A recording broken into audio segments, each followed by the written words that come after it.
그러니까 이제는 내가 나이가 70이 됐다. 그러면은 자식은 자식, 내 인생은 내 인생. 서로 분리해서 사는 거예요. 내가 늙어서 자식한테 기대서 자식한테 피해 안 주는 게 결국은 누구 도와주는 거야? 자식 도와주는 거예요. 혹시 여기 할머니, 할아버지들 중에, 할머니들 중에 내가 그런 의식이 있다.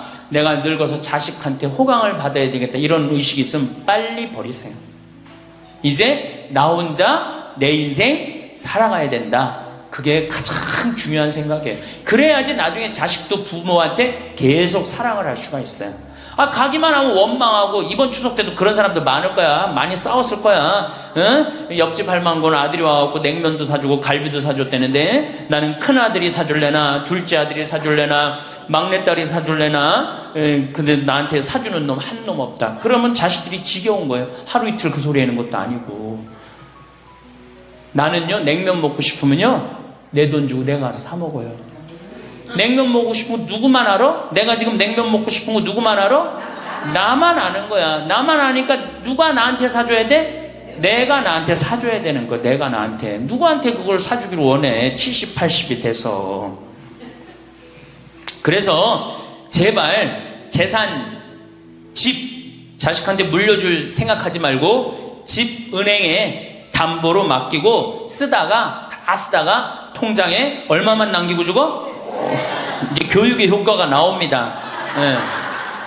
500만 원만 남기고 죽어요. 모자라는 거는 뭘로 충당하면 돼? 부조금으로 충당하는 거예요. 그 죽을 땐 어떻게 죽어? 꼴가닥 죽으면 돼요. 자, 호주에서는 다른 사람 절대 안 만난 할머니가 돌아가셨는데 어떻게 6개월 동안 그 할머니가 죽었는지 아무도 모르는 거예요. 그래갖고 6개월 동안 냄새가 하도 나서 보니까 죽은 지 6개월 돼서 그때 발견한 거예요. 자식들도 뻐젓이 다 있는데, 자식이 있어도 부모 6개월, 1년 안 차가는 자식 많아요. 앞으로 여러분들도 그럴 거예요. 여러분들도. 진짜 중요한 건 누구야? 친구야, 친구. 여기 노인대학에 같은 반에 친구가 안 나오면 전화로도 한 통 해볼 거 아니야. 그럼 죽었는지 살았는지 꼴가닥 죽었는지 어떻게 했는지 알 거 아니에요. 내가 고해성사를 들어보면요, 내가 비산동에 있을 때 16,000명이었지, 교우들이. 고해성사 무지하게 많이 들어봤어요. 할머니들이 오면 고해성사의 100%가 다 며느리욕이에요. 며느리욕. 며느리가 얼마나 못되게 한 거, 다 얘기해요. 그럼 내가 뭐라고 그래? 할머니, 요새 젊은 것들이 버릇이 없어서 예의 없이 자라서 그러니까 할머니가 이해하라고. 할머니, 며느리만 그런 게 아니라 다 그렇다. 예. 그럼 며느리들은 들어오면 나한테 뭐라고 고해성사할 것 같아? 시어머니 때문에 미치겠다고 그러는 거예요. 시어머니 때문에. 그럼 내가 그 며느리들한테 뭐라고 그럴 것 같아요?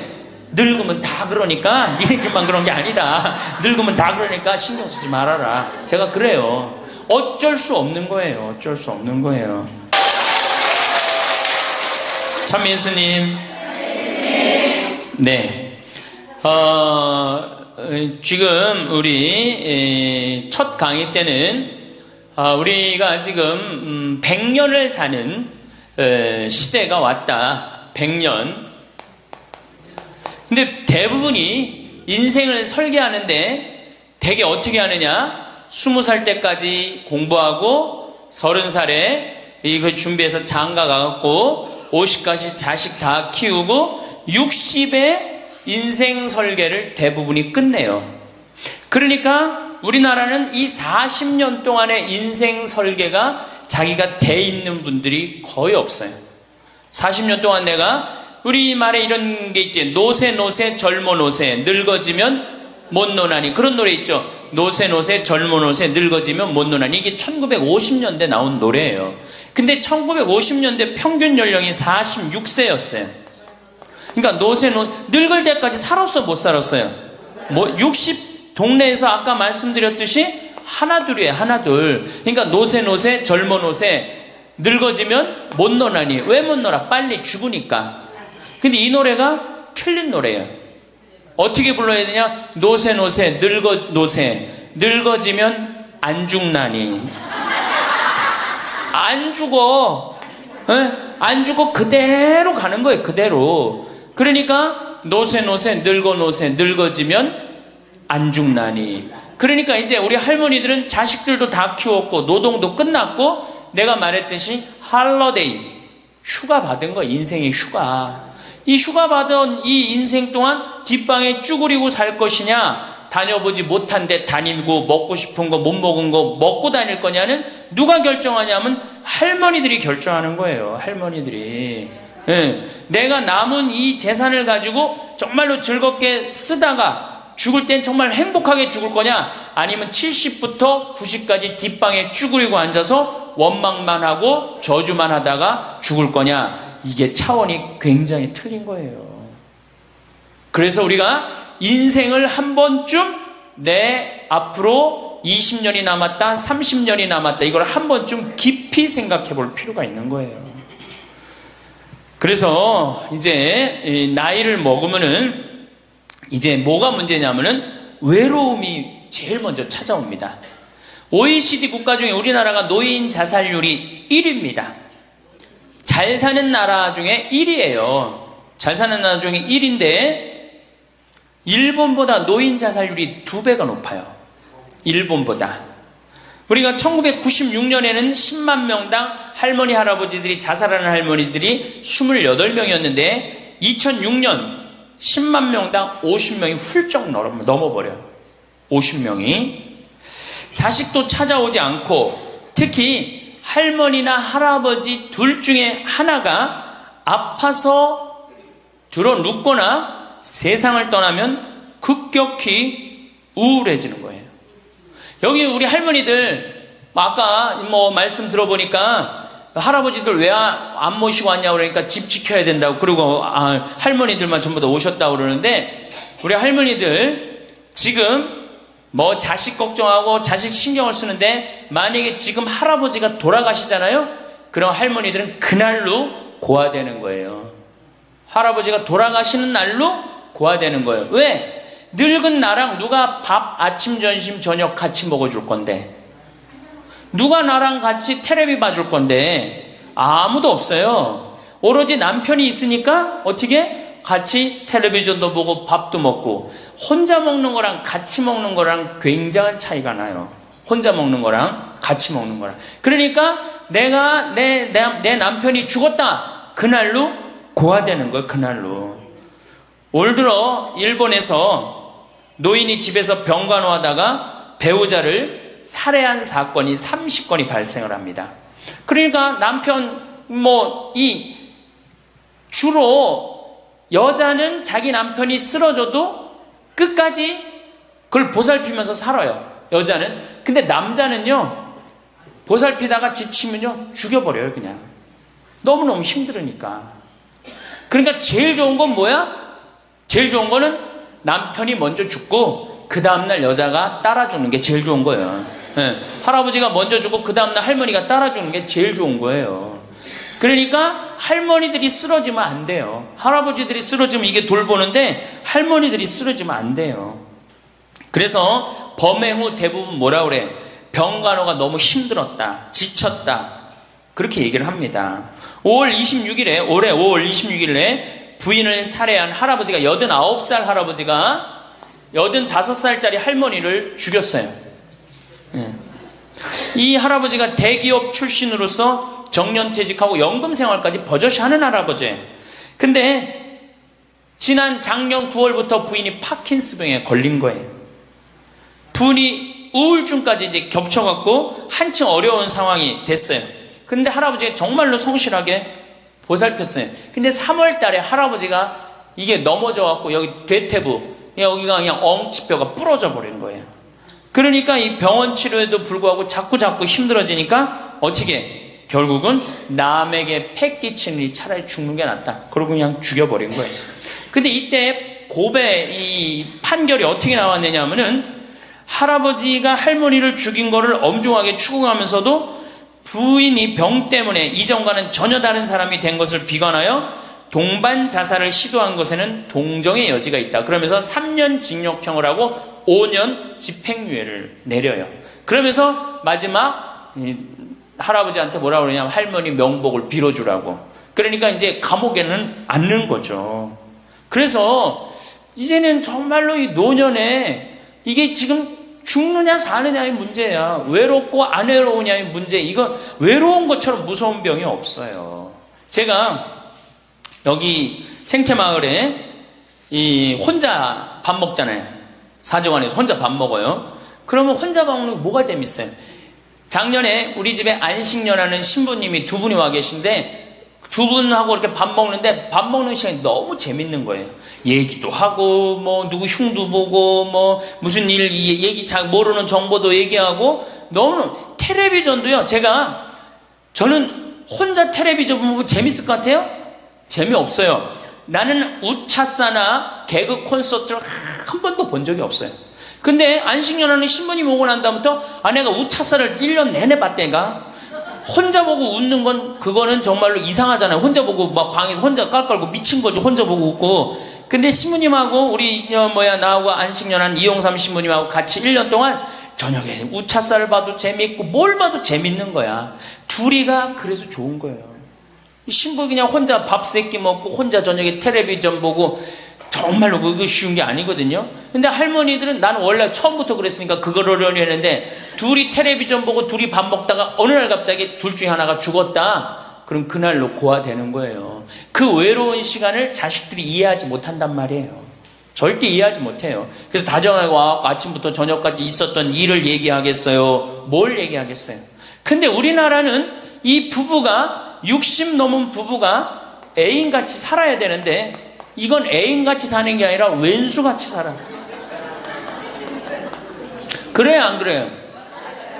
왜? 우리는 결혼하자마자 어떻게 했어? 자식 키우느냐고 엄마는 정신없이 바쁘고 아빠는 나가서 돈 버느냐고 정신없이 바빴어요. 그래갖고 둘이서 데이트할 기회가 없었어. 연애할 시간이 없었어. 근데 어느 날 갑자기 그래서 우리나라는 안사람 바깥사람 그랬잖아요. 근데 어느 날 갑자기 바깥사람이 이게 안 죽으면서 당신이 이제 사회에서 필요 없으니까 어떻게 해라 집으로 가라. 그래갖고 집에 들어가고 안방에 들어와서 안사람이 되는 거예요. 평생 사랑한다는 말 한 번 안 하고 다정하게 뽀뽀 한 번 안 했는데 이게 둘이서 같이 사니 이게 집안이 평화로워요? 안 평화롭지? 그러니까 서양은 20대 만나갖고 안 맞으면 30대 바꾸고 30대 만나갖고 안 맞으면 40대 바꾸고 40대 만나갖고 안 맞으면 50대 바꾼 부부가 50대부터 100살까지 애인같이 산대요. 소중함을 알아서. 근데 우리는 20대부터 50대까지 한 번도 안 바꾸는 거야. 한 번도 안 바꾸고 어느 날 갑자기 바깥에서 점심 저녁 먹고 들어오던 사람을 이게 밥 새끼를 다 차려줘야 되니 이게 쉬워요? 쉽지 않지. 그러니까 왼수라고 그러는 거지. 왼수. 애인이 아니고. 방도 어떻게 써? 아니 늙어서 안 그래도 외로운데 방도 그 아파트에서 둘만 사니까 할머니는 안방에서 자고 할아버지는 뒷방에서 자고 잠도 따로 자고 이거 뭐 같이 사나 마나야. 그 지금 우리 할머니들 보약을 해줘도 누구한테 해주는 게 제일 좋아요? 할아버지한테 해줘야 돼요. 다정하게 해줘야 돼요. 그 있는 것 자체만 해도 얼마나 큰 위안인데요. 제가 87년도에 이 노원에 있는 그러니까 옛날에 이 상계동, 하계동 이렇던데요. 거기 맹인 재활원이 있었어요. 근데 내가 맹인 재활원에 이렇게 거기서 이제 근무를 했었을 때 거기에 부부가 있었는데 남편이 죽었어요. 남편이 죽어갖고 내가 뭐 정말 염도해주고 그냥 성가도 잘 해주고 그랬는데 그 눈이 먼 그 자매가 그 방을 바꿔달라는 거예요. 그래서 왜 바꾸냐 그랬더니 여길 가도 남편 냄새, 저길 가도 남편 냄새. 남편이 너무 그리워서 못 살겠다는 거예요. 그러니까 그냥 지금은 소용이 없는 것 같지. 그렇죠? 빨리 죽었으면 좋겠고 귀찮지. 밥 새끼 해주는 거. 그런데 그 묵뚝뚝한 할아버지가 없으면요 정말로 외로워지는 거예요. 그러니까 할아버지들한테 좀 잘하세요. 자식한테 신경 쓸 거 할아버지한테 한 번만 더 신경 쓰세요. 진짜 지금 중요한 동반자는 누구야? 할아버지들이야. 구박 좀 하지 말고. 노년처럼 축복받은 삶이 어딨어요. 저는요 여러분들처럼 80까지 사는 게 원이에요. 사는 게 얼마나 좋은데요. 사는 게 제가 신학생 때 몸이 안 좋았어요. 건강이 안 좋았어요. 우리 뭐 15년 전에 우리 할머니들 나 봤을 때 내가 47kg였어. 47kg. 근데 지금 57kg야. 그러니까 신학생 때 내 이 허리띠가 여기에 정상적으로 있었던 적이 없어요. 여기 앉아있으면 여기 어디가 있고 딴 날은 여기가 있고 허리띠가 제자리를 잡은 적이 한 번도 없어요. 그러니까 내 동창 신부들이 이제 내일 모레 오는 호계동에 우리 최영남 신부하고 작년에 나하고 같이 살던 이용삼 신부가 신학생 때 그랬어요. 너 신부 돼갖고 40살까지 살면 이별여행 가준다 그랬어요. 40살까지만 살아라 이거지. 그때까지 못 살 줄 알았거든. 내일 모레 죽을 것 같이 고였거든요.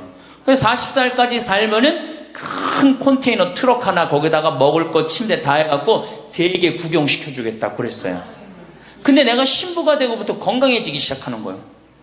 그러더니 그 비산동에서도 좀 건강해졌는데 이제는 여기 이제 평창에 와서 흙집에서 사니까 완전 건강해진 거예요. 그래서 내 목표가 40에서 바뀌었어요. 80으로. 왜? 이게 건강하고 보니까 사는 게 너무너무 좋은 거예요. 밥도 맛있고 정말 매일매일 이렇게 행복할 수가 없어. 이게 오래 사는 건 큰 축복이에요. 할머니 할아버지들 지금 6.25 전쟁 통해 안 죽었지, 교통사고로 안 죽었지, 암으로 안 죽었지, 지금까지 사는 건 하느님의 은총 축복 아니면 지금까지 못 살아요. 이 좋은 축복의 시간을 어떻게 살아야 돼? 행복하게 살아야 될 거 아니야. 그러니까 행복한 방법을 잘 알아야 돼요. 근데 노년에는 스스로 잃어버리는 게 너무 많다고 생각을 해요. 나이를 먹을수록 우리는 더 많은 슬픔을 견뎌야 하고 더 많은 것을 잃는다.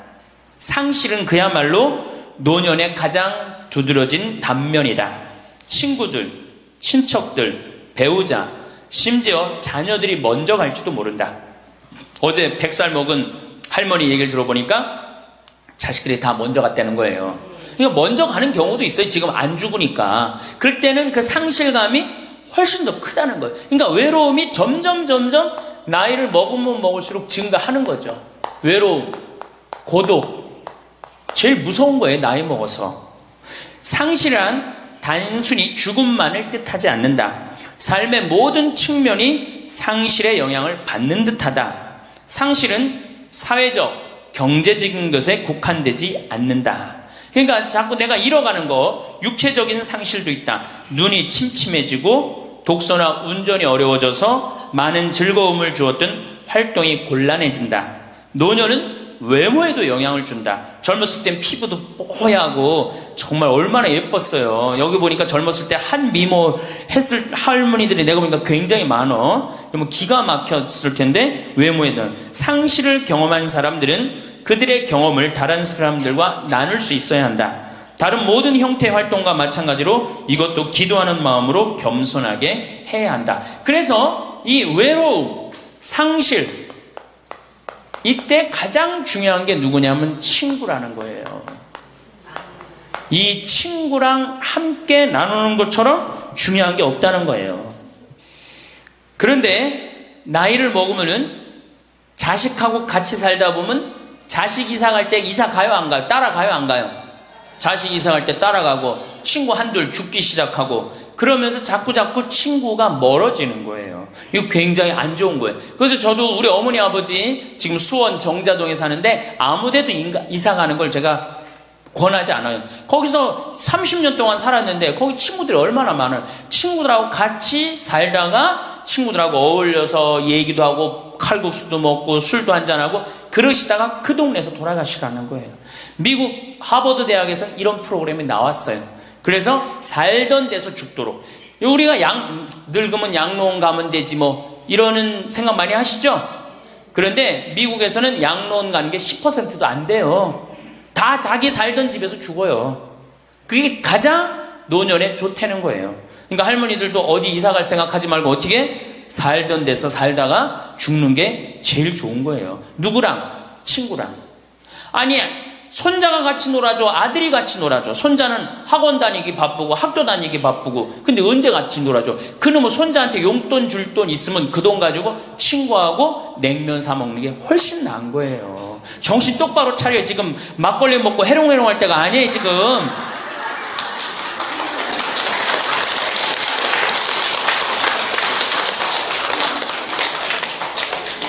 여기 비산동 노인대학 할머니들은 정말 행복한 분들이에요. 왜? 일주일에 한 번 나와서 또래 친구들하고 노래도 하고, 아까 보니까 또 마당에서 노래하고 막 강의도 안 들어오려고 막 그러다 보니까 이게 얼마나 중요한 건데, 일주일에 한 번 친구를 만나서 노래하고 춤도 추고, 이게 굉장히 중요한 거예요. 그래서 노인대학 중간에 관두지 마세요. 죽을 때까지 다녀. 죽을 때까지. 네. 그거 가면 밥도 그냥 주잖아. 이야, 얼마나 좋아. 아니, 노인대학 다니까 지금 이 수학여행 온 거 아니야? 1박 2일? 수학여행도 오고. 아유, 한 신부님이 얼마나 훌륭해. 그냥 이쁘게 생기기도 했지만 얼마나 훌륭해. 할머니들 그냥.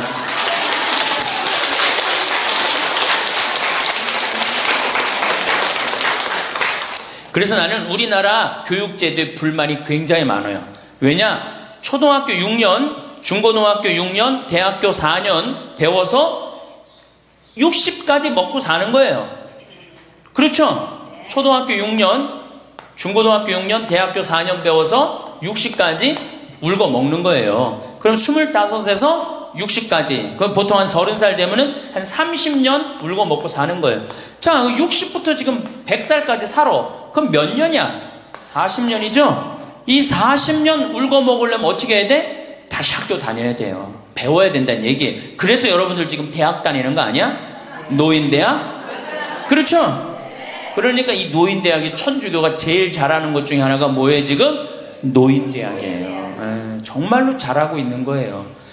저는 우리나라 교육제도에 불만이 많은 사람이에요.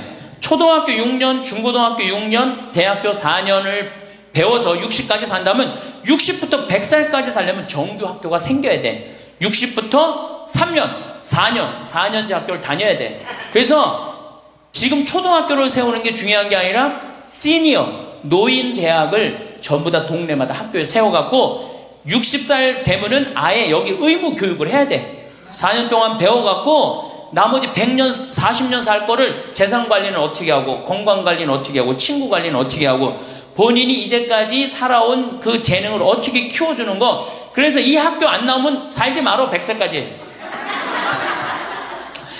그 60살 넘어서 이 학교, 정규학교 졸업하고 나면은 100살까지 살 자격증을 줘야 돼요. 그럼 모르고 그냥 살면 어떻게 해.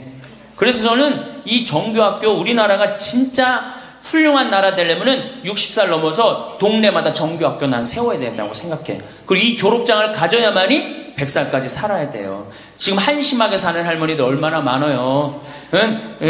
얼마 전에도 어떤 남편이 굉장히 훌륭한 남편인데 돌아가셨어요. 근데 재산을 확실하게 정리를 못하고 죽은 거예요.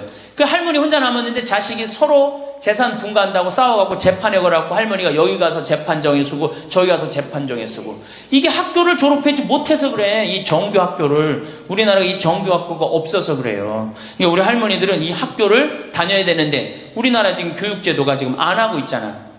그러니까 안 하니까 성당에 정규 학교라도 노인대학 다니라 이거예요. 절대 관두지 마세요.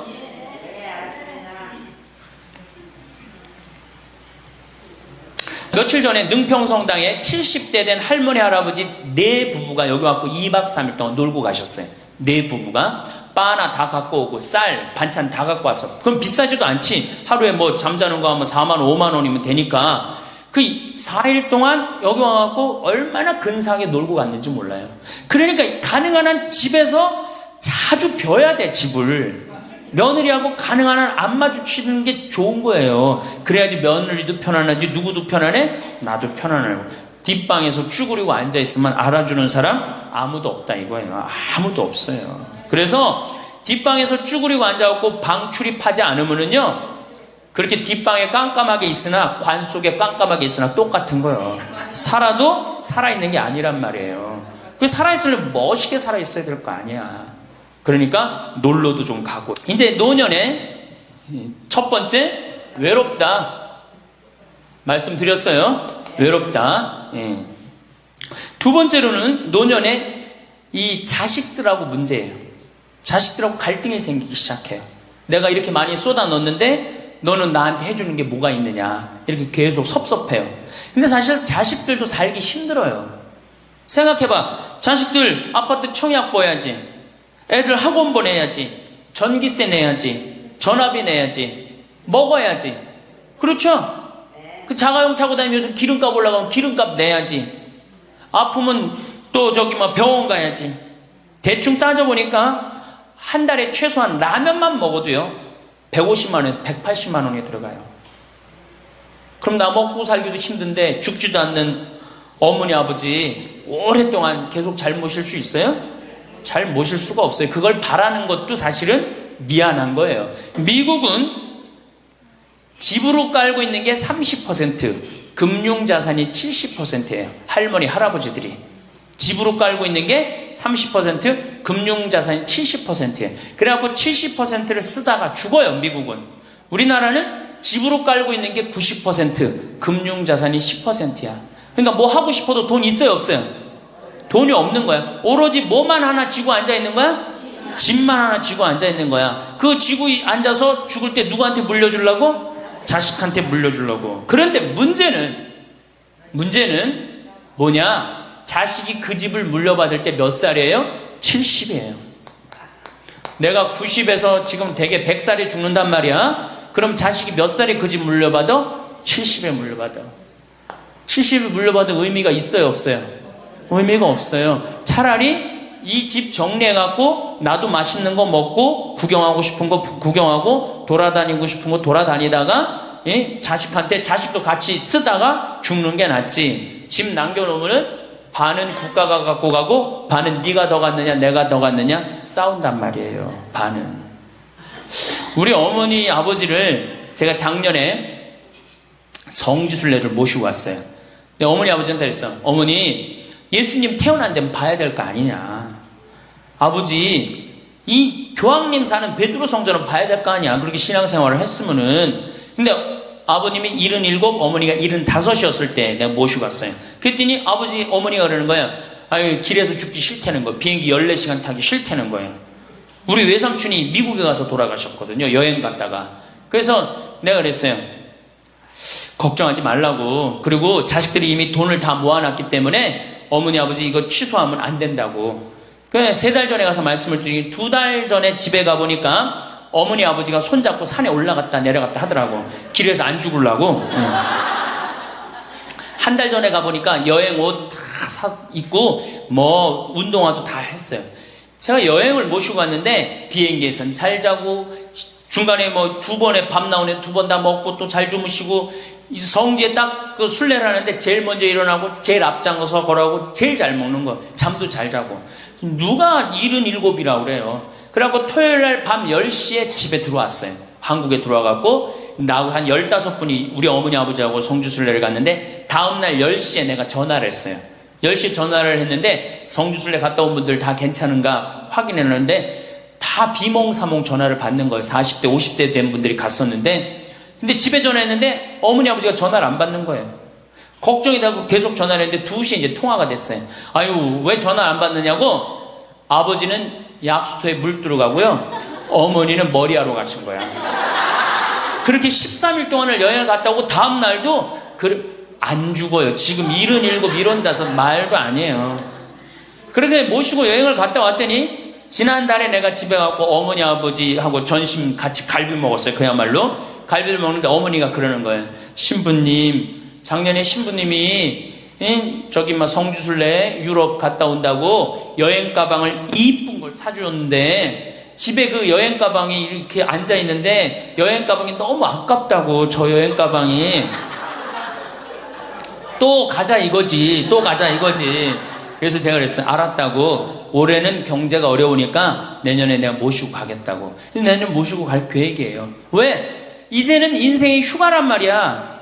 휴가니까 정말로 인생을 즐겁게 살고 좀 하느님께 영광 드리고 감사하면서 살다가 떠날 때 부조금은 어머니의 이름으로 부조금이 들어오면 어머니 이름으로 과원에 집 한 채 줘줄 거고, 아버지가 돌아가시면 아버지 이름으로 집 한 채 드리고, 그리고 아무것도 남기지 않고 가시는 거예요. 그게 멋있는 거예요.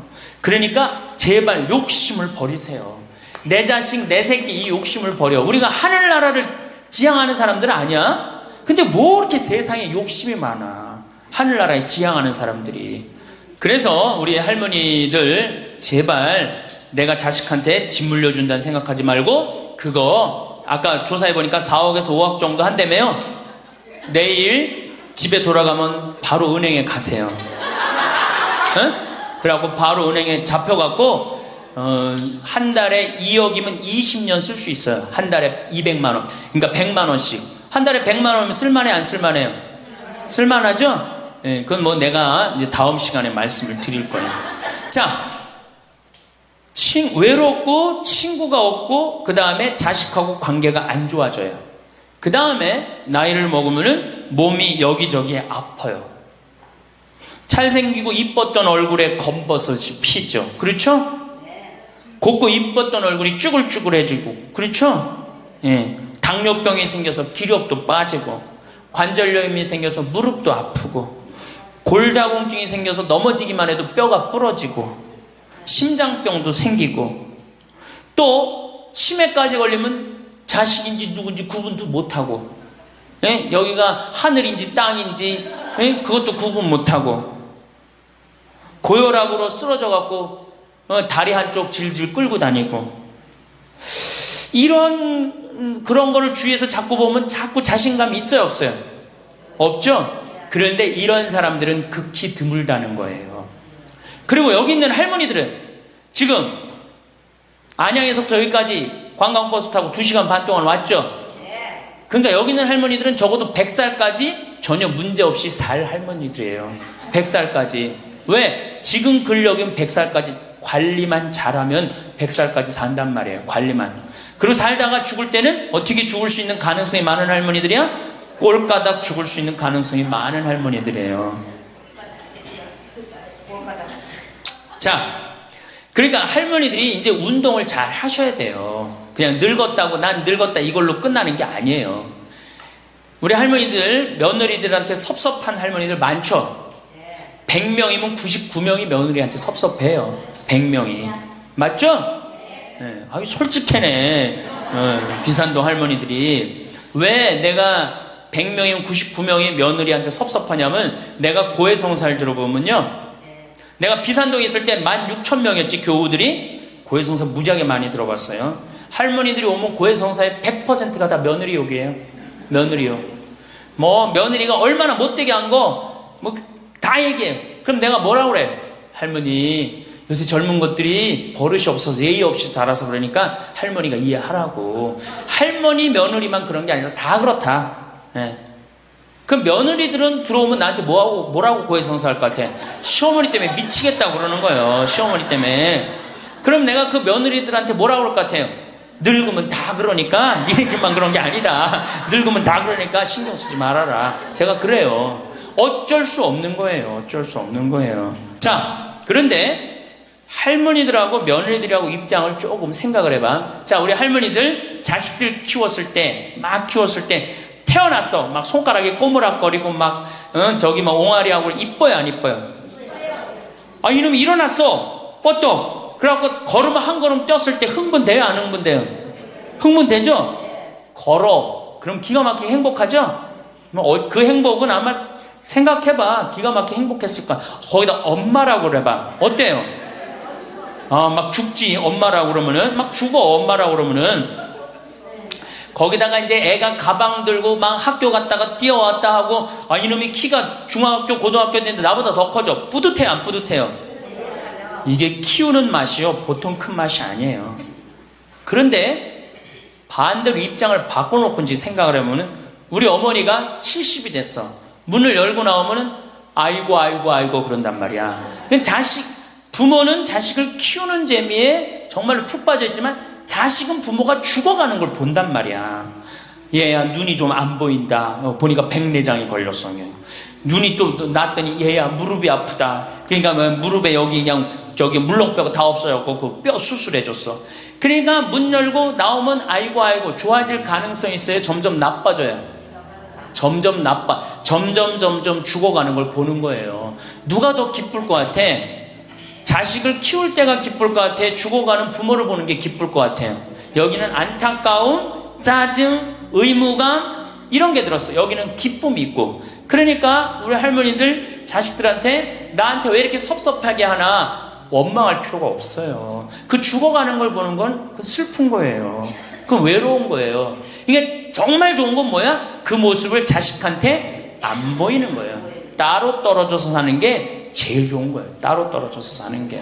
그러니까 제발 같이 살 생각 좀 하지 마세요. 자식한테 뭐 의지하고 기대하고 산다. 지금부터 피눈물 나는 이야기를 하겠습니다. 제가 평택에서 알고 있던 할머니 한 분이 옛날에 과학 선생님을 했어요. 이 할머니가 나이가 82살인데 글쎄 75살 되던 해에 아들이 꼬신 거예요. 어머니가 살던 아파트 팔고 내가 사는 아파트 팔아서 50평짜리 아파트를 사자. 그래서 75살 먹은 할머니가 그런 생각을 했대. 내가 살면은 얼마나 사나? 살면 얼마나 사나? 여기 혹시 나는 살면 얼마나 사나 그런 생각 하시는 분들 손 들어보세요. 절대 그런 생각 하지 마세요. 안 죽어.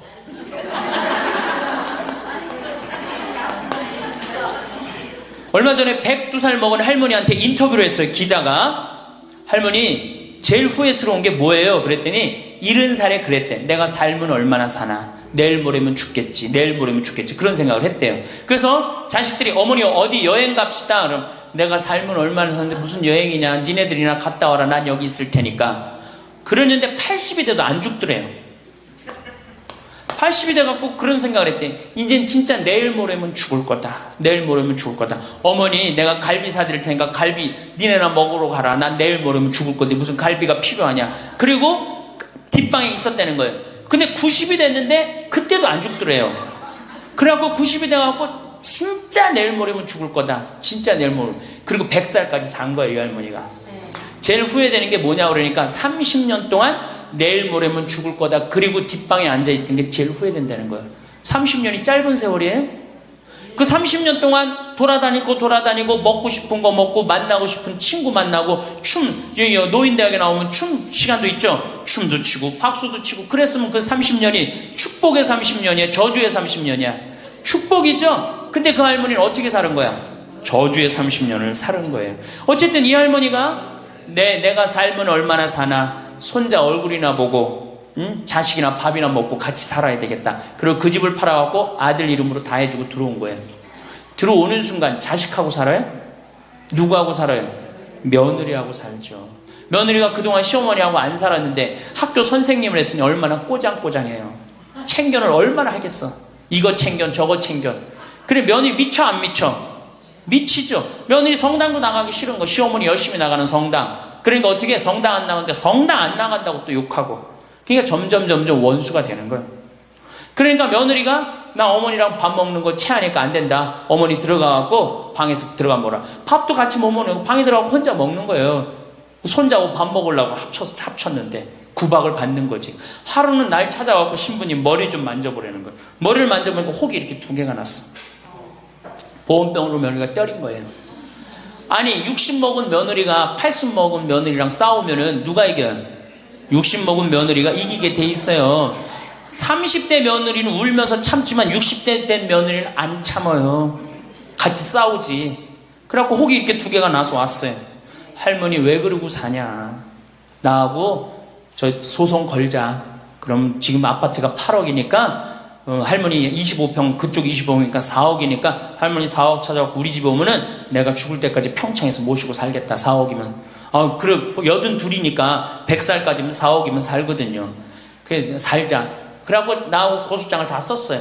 학교 선생님이랑 얼마나 잘 썼는지 몰라. 그래갖고 재판 날짜를 이제 잡아갖고 변호사 다 해갖고 보냈어. 재판이 지나고 났는데 1주일이 돼도 안 나타나고 2주일이 돼도 안 나타나는 거야. 한 달 만에 성당에 나타났어. 제가 할머니 어떻게 된 거냐 그랬더니 재판하는 날 아들이 무릎 꿇고 어머니 재판 취하해 좀 내가 잘 모시겠다고. 그래서 취하를 했다는 거예요.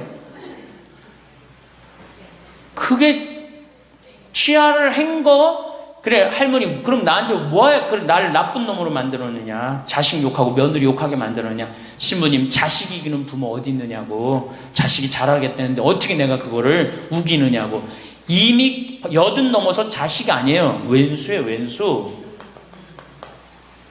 그래갖고 할머니 이제 자식한테 맞고 살던 나한테 찾아오지 말아라. 3달 됐는데 새벽에 전화가 왔어. 신부님 저 마리아예요. 그래서 어떻게 된 거냐 할머니, 왜 성당에 요새 안 나타나느냐 그랬더니 그 집에 사는 게 너무 괴로워서 스스로 전라도에 있는 양론에 들어간 거예요. 자식한테 재산을 주면 3가지를 잃어버려요. 첫 번째 자식을 잃어버려요. 두 번째 본인의 인생을 잃어버려요. 세 번째 재산을 잃어버려요. 그러니까 우리 할머니들은 자식도 안 잃어버리고 인생도 안 잃어버리고 재산도 안 잃어버리려면 어떻게 해야 돼? 자식하고 따로 내가 가지고 있는 은행에 가서 담보로 넣고 그거 쓰다가 다 쓰다가 죽는 게 제일 좋은 거예요. 자식한테 피해 안 주고. 그러면은 신부님 나 늙어서 죽을 때 어떻게 해? 늙으면은 남들이 알아서 해주겠지 이런 생각한단 말이야. 그래서 내가 항상 하는 얘기가 거지 근성을 버려라. 남들이 뭘 알아서 해줘. 나 늙은 나를 누가 책임져줘? 누가 책임져야 돼? 내가 책임져야 돼요. 그래서 내가 공부하고 내가 따라다니면서 배워야 돼. 그래서 60부터 64살까지 정규학교를 다녀야 돼. 이런 거 배우는 거. 참 예수님. 네. 지금 우리 첫 강의 때는 우리가 지금 100년을 사는 시대가 왔다. 100년. 근데 대부분이 인생을 설계하는데 되게 어떻게 하느냐? 20살 때까지 공부하고 30살에 이거 준비해서 장가 가갖고 50까지 자식 다 키우고 60에 인생 설계를 대부분이 끝내요. 그러니까 우리나라는 이 40년 동안의 인생 설계가 자기가 돼 있는 분들이 거의 없어요. 40년 동안 내가 우리 말에 이런 게 있지. 노세 노세 젊어 노세 늙어지면 못 노나니. 그런 노래 있죠. 노세 노세 젊어 노세 늙어지면 못 노나니. 이게 1950년대 나온 노래예요. 근데 1950년대 평균 연령이 46세였어요. 그러니까 노세 늙을 때까지 살았어 못 살았어요? 뭐 60 동네에서 아까 말씀드렸듯이 하나둘이에요. 하나둘. 그러니까 노세 노세 젊어 노세 늙어지면 못 노나니. 왜 못 놀아? 빨리 죽으니까. 근데 이 노래가 틀린 노래예요. 어떻게 불러야 되냐? 노세 노세 노세 늙어지면 안 죽나니. 안 죽어. 에? 안 죽어. 그대로 가는 거예요. 그대로. 그러니까 노세 노세 늙어지면 안 죽나니. 그러니까 이제 우리 할머니들은 자식들도 다 키웠고 노동도 끝났고 내가 말했듯이 할러데이 휴가 받은 거. 인생의 휴가. 이 휴가 받은 이 인생 동안 뒷방에 쭈그리고 살 것이냐, 다녀보지 못한 데 다니고 먹고 싶은 거 못 먹은 거 먹고 다닐 거냐는 누가 결정하냐면 할머니들이 결정하는 거예요. 할머니들이. 네. 내가 남은 이 재산을 가지고 정말로 즐겁게 쓰다가 죽을 땐 정말 행복하게 죽을 거냐, 아니면 70부터 90까지 뒷방에 쭈그리고 앉아서 원망만 하고 저주만 하다가 죽을 거냐. 이게 차원이 굉장히 틀린 거예요. 그래서 우리가 인생을 한 번쯤 내 앞으로 20년이 남았다, 30년이 남았다, 이걸 한 번쯤 깊이 생각해 볼 필요가 있는 거예요. 그래서 이제 나이를 먹으면은 이제 뭐가 문제냐면은 외로움이 제일 먼저 찾아옵니다. OECD 국가 중에 우리나라가 노인 자살률이 1위입니다. 잘 사는 나라 중에 1위예요. 잘 사는 나라 중에 1위인데 일본보다 노인 자살률이 2배가 높아요. 일본보다. 우리가 1996년에는 10만 명당 할머니 할아버지들이 자살하는 할머니들이 28명이었는데 2006년 10만 명당 50명이 훌쩍 넘어버려요. 50명이. 자식도 찾아오지 않고 특히 할머니나 할아버지 둘 중에 하나가 아파서 들어 눕거나 세상을 떠나면 급격히 우울해지는 거예요. 여기 우리 할머니들 아까 뭐 말씀 들어보니까 할아버지들 왜 안 모시고 왔냐고 그러니까 집 지켜야 된다고, 그리고 할머니들만 전부 다 오셨다고 그러는데, 우리 할머니들 지금 뭐 자식 걱정하고 자식 신경을 쓰는데, 만약에 지금 할아버지가 돌아가시잖아요? 그럼 할머니들은 그날로 고아되는 거예요. 할아버지가 돌아가시는 날로 고아되는 거예요. 왜? 늙은 나랑 누가 밥 아침 점심 저녁 같이 먹어줄 건데, 누가 나랑 같이 텔레비 봐줄 건데, 아무도 없어요. 오로지 남편이 있으니까 어떻게 같이 텔레비전도 보고 밥도 먹고. 혼자 먹는 거랑 같이 먹는 거랑 굉장한 차이가 나요. 혼자 먹는 거랑 같이 먹는 거랑. 그러니까 내가 내 남편이 죽었다, 그날로 고아되는 거예요. 그날로. 올 들어 일본에서 노인이 집에서 병간호하다가 배우자를 살해한 사건이 30건이 발생을 합니다. 그러니까 남편 주로 여자는 자기 남편이 쓰러져도 끝까지 그걸 보살피면서 살아요. 여자는. 근데 남자는요, 보살피다가 지치면요 죽여버려요. 그냥 너무너무 힘들으니까. 그러니까 제일 좋은 건 뭐야? 제일 좋은 거는 남편이 먼저 죽고 그 다음날 여자가 따라주는 게 제일 좋은 거예요. 네. 할아버지가 먼저 죽고 그 다음날 할머니가 따라주는 게 제일 좋은 거예요. 그러니까 할머니들이 쓰러지면 안 돼요. 할아버지들이 쓰러지면 이게 돌보는데 할머니들이 쓰러지면 안 돼요. 그래서 범행 후 대부분 뭐라 그래? 병간호가 너무 힘들었다, 지쳤다, 그렇게 얘기를 합니다. 5월 26일에 올해 5월 26일에 부인을 살해한 할아버지가, 89살 할아버지가 85살짜리 할머니를 죽였어요. 이 할아버지가 대기업 출신으로서 정년퇴직하고 연금생활까지 버젓이 하는 할아버지예요. 근데 지난 작년 9월부터 부인이 파킨스병에 걸린 거예요. 부인이 우울증까지 이제 겹쳐갖고 한층 어려운 상황이 됐어요. 근데 할아버지가 정말로 성실하게 보살폈어요. 근데 3월 달에 할아버지가 이게 넘어져갖고 여기 대퇴부, 여기가 그냥 엉치뼈가 부러져 버린 거예요. 그러니까 이 병원 치료에도 불구하고 자꾸 힘들어지니까 어떻게 결국은 남에게 패 끼치니 차라리 죽는 게 낫다. 그러고 그냥 죽여버린 거예요. 근데 이때 이 판결이 어떻게 나왔느냐 하면은, 할아버지가 할머니를 죽인 거를 엄중하게 추궁하면서도 부인이 병 때문에 이전과는 전혀 다른 사람이 된 것을 비관하여 동반 자살을 시도한 것에는 동정의 여지가 있다. 그러면서 3년 징역형을 하고 5년 집행유예를 내려요. 그러면서 마지막 할아버지한테 뭐라고 그러냐면 할머니 명복을 빌어주라고. 그러니까 이제 감옥에는 안 넣은 거죠. 그래서 이제는 정말로 이 노년에 이게 지금 죽느냐 사느냐의 문제야. 외롭고 안 외로우냐의 문제. 이거 외로운 것처럼 무서운 병이 없어요. 제가 여기 생태마을에 혼자 밥 먹잖아요. 사정안에서 혼자 밥 먹어요. 그러면 혼자 밥 먹는 게 뭐가 재밌어요? 작년에 우리 집에 안식년하는 신부님이 2분이 와 계신데, 2분하고 이렇게 밥 먹는데 밥 먹는 시간이 너무 재밌는 거예요. 얘기도 하고 누구 흉도 보고 무슨 일 얘기 잘 모르는 정보도 얘기하고, 너무 텔레비전도요. 저는 혼자 텔레비전 보면 재밌을 것 같아요? 재미없어요. 나는 우차사나 개그 콘서트를 한 번도 본 적이 없어요. 근데 안식년하는 신부님 오고 난 다음부터 내가 우차사를 1년 내내 봤다니까. 혼자 보고 웃는 건 그거는 정말로 이상하잖아요. 혼자 보고 막 방에서 혼자 깔깔고 미친 거죠. 혼자 보고 웃고. 근데 신부님하고 우리 나하고 안식년한 이용삼 신부님하고 같이 1년 동안 저녁에 우차사를 봐도 재밌고 뭘 봐도 재밌는 거야. 둘이가 그래서 좋은 거예요.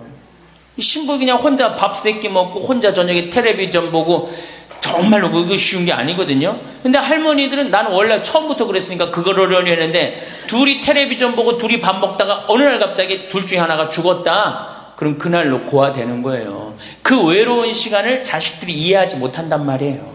절대 이해하지 못해요. 그래서 다정하고 아침부터 저녁까지 있었던 일을 얘기하겠어요? 뭘 얘기하겠어요? 근데 우리나라는 이 부부가 60 넘은 부부가 애인같이 살아야 되는데, 이건 애인같이 사는 게 아니라 왼수같이 살아. 그래요 안 그래요? 왜? 우리는 결혼하자마자 어떻게 했어? 자식 키우느냐고 엄마는 정신없이 바쁘고 아빠는 나가서 돈 버느냐고 정신없이 바빴어요. 그래갖고 둘이서 데이트할 기회가 없었어. 연애할 시간이 없었어. 근데 어느 날 갑자기, 그래서 우리나라는 안사람 바깥사람 그랬잖아요. 근데 어느 날 갑자기 바깥사람이 이게 안 죽으면서 당신이 이제 사회에서 필요 없으니까 어떻게 해라, 집으로 가라. 그래갖고 집에 들어가고 안방에 들어와서 안사람이 되는 거예요. 평생 사랑한다는 말 한 번 안 하고 다정하게 뽀뽀 한 번 안 했는데 이게 둘이서 같이 사니 이게 집안이 평화로워요? 안 평화롭지? 그러니까 서양은 20대 만나갖고 안 맞으면 30대 바꾸고, 30대 만나갖고 안 맞으면 40대 바꾸고, 40대 만나갖고 안 맞으면 50대 바꾼 부부가 50대부터 100살까지 애인같이 산대요. 소중함을 알아서.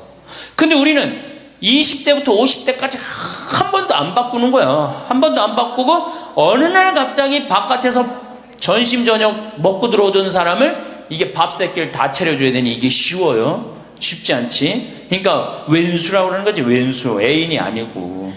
방도 어떻게 써? 아니 늙어서 안 그래도 외로운데 방도 그 아파트에서 둘만 사니까 할머니는 안방에서 자고 할아버지는 뒷방에서 자고 잠도 따로 자고. 이거 뭐 같이 사나 마나야. 그 지금 우리 할머니들 보약을 해줘도 누구한테 해주는 게 제일 좋아요? 할아버지한테 해줘야 돼요. 다정하게 해줘야 돼요. 그 있는 것 자체만 해도 얼마나 큰 위안인데요.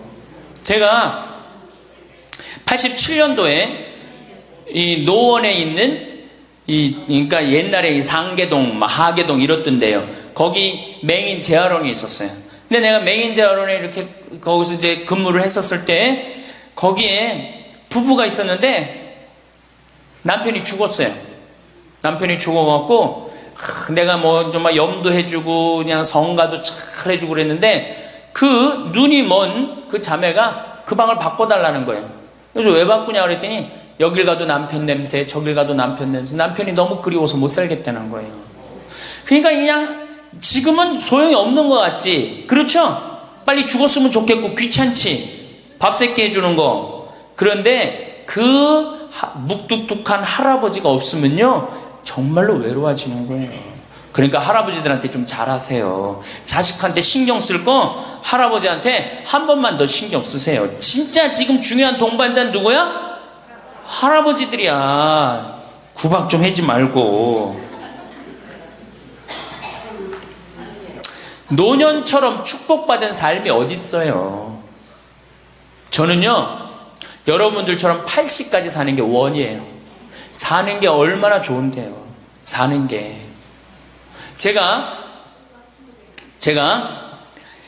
신학생 때 몸이 안 좋았어요. 건강이 안 좋았어요. 우리 뭐 15년 전에 우리 할머니들 나 봤을 때 내가 47kg였어. 47kg. 근데 지금 57kg야. 그러니까 신학생 때 내 이 허리띠가 여기에 정상적으로 있었던 적이 없어요. 여기 앉아있으면 여기 어디가 있고 딴 날은 여기가 있고 허리띠가 제자리를 잡은 적이 한 번도 없어요. 그러니까 내 동창 신부들이 이제 내일 모레 오는 호계동에 우리 최영남 신부하고 작년에 나하고 같이 살던 이용삼 신부가 신학생 때 그랬어요. 너 신부 돼갖고 40살까지 살면 이별여행 가준다 그랬어요. 40살까지만 살아라 이거지. 그때까지 못 살 줄 알았거든. 내일 모레 죽을 것 같이 보였거든요. 그래서 40살까지 살면은 큰 컨테이너 트럭 하나 거기다가 먹을 거 침대 다 해갖고 세계 구경시켜주겠다 그랬어요. 근데 내가 신부가 되고부터 건강해지기 시작하는 거예요. 그러더니 그 비산동에서도 좀 건강해졌는데 이제는 여기 이제 평창에 와서 흙집에서 사니까 완전 건강해진 거예요. 그래서 내 목표가 40에서 바뀌었어요. 80으로. 왜? 이게 건강하고 보니까 사는 게 너무너무 좋은 거예요. 밥도 맛있고 그만 매일매일 이렇게 행복할 수가 없어. 이게 오래 사는 건 큰 축복이에요. 할머니 할아버지들 지금 6.25 전쟁 통해 안 죽었지, 교통사고로 안 죽었지, 암으로 안 죽었지, 지금까지 사는 건 하느님의 은총 축복 아니면 지금까지 못 살아요. 이 좋은 축복의 시간을 어떻게 살아야 돼? 행복하게 살아야 될 거 아니야. 그러니까 이 행복한 방법을 잘 알아야 돼요. 근데 노년에는 스스로 잃어버리는 게 너무 많다고 생각을 해요. 나이를 먹을수록 우리는 더 많은 슬픔을 견뎌야 하고 더 많은 것을 잃는다. 상실은 그야말로 노년의 가장 두드러진 단면이다. 친구들, 친척들, 배우자, 심지어 자녀들이 먼저 갈지도 모른다. 어제 100살 먹은 할머니 얘기를 들어보니까 자식들이 다 먼저 갔다는 거예요. 그러니까 먼저 가는 경우도 있어요. 지금 안 죽으니까. 그럴 때는 그 상실감이 훨씬 더 크다는 거예요. 그러니까 외로움이 점점 나이를 먹으면 먹을수록 증가하는 거죠. 외로움, 고독. 제일 무서운 거예요. 나이 먹어서. 상실한 단순히 죽음만을 뜻하지 않는다. 삶의 모든 측면이 상실의 영향을 받는 듯하다. 상실은 사회적, 경제적인 것에 국한되지 않는다. 그러니까 자꾸 내가 잃어가는 거, 육체적인 상실도 있다. 눈이 침침해지고 독서나 운전이 어려워져서 많은 즐거움을 주었던 활동이 곤란해진다. 노년은 외모에도 영향을 준다. 젊었을 땐 피부도 뽀얗고 정말 얼마나 예뻤어요. 여기 보니까 젊었을 때 한 미모 했을 할머니들이 내가 보니까 굉장히 많어. 그러면 기가 막혔을 텐데 외모에는. 상실을 경험한 사람들은 그들의 경험을 다른 사람들과 나눌 수 있어야 한다. 다른 모든 형태의 활동과 마찬가지로 이것도 기도하는 마음으로 겸손하게 해야 한다. 그래서 이 외로움, 상실, 이때 가장 중요한 게 누구냐면 친구라는 거예요. 이 친구랑 함께 나누는 것처럼 중요한 게 없다는 거예요. 그런데 나이를 먹으면은 자식하고 같이 살다 보면 자식 이사 갈 때 이사 가요 안 가요? 따라가요 안 가요? 자식 이사 갈 때 따라가고 친구 한둘 죽기 시작하고 그러면서 자꾸 친구가 멀어지는 거예요. 이거 굉장히 안 좋은 거예요. 그래서 저도 우리 어머니 아버지 지금 수원 정자동에 사는데 아무데도 이사 가는 걸 제가 권하지 않아요. 거기서 30년 동안 살았는데 거기 친구들이 얼마나 많아요. 친구들하고 같이 살다가 친구들하고 어울려서 얘기도 하고 칼국수도 먹고 술도 한잔하고 그러시다가 그 동네에서 돌아가시라는 거예요. 미국 하버드 대학에서 이런 프로그램이 나왔어요. 그래서 살던 데서 죽도록. 우리가 늙으면 양로원 가면 되지 뭐 이러는 생각 많이 하시죠? 그런데 미국에서는 양로원 가는 게 10%도 안 돼요. 다 자기 살던 집에서 죽어요. 그게 가장 노년에 좋다는 거예요. 그러니까 할머니들도 어디 이사 갈 생각하지 말고 어떻게 살던 데서 살다가 죽는 게 제일 좋은 거예요. 누구랑? 친구랑. 아니 손자가 같이 놀아줘, 아들이 같이 놀아줘. 손자는 학원 다니기 바쁘고 학교 다니기 바쁘고 근데 언제 같이 놀아줘? 그놈은 손자한테 용돈 줄 돈 있으면 그 돈 가지고 친구하고 냉면 사 먹는 게 훨씬 나은 거예요. 정신 똑바로 차려. 지금 막걸리 먹고 해롱해롱 할 때가 아니에요 지금.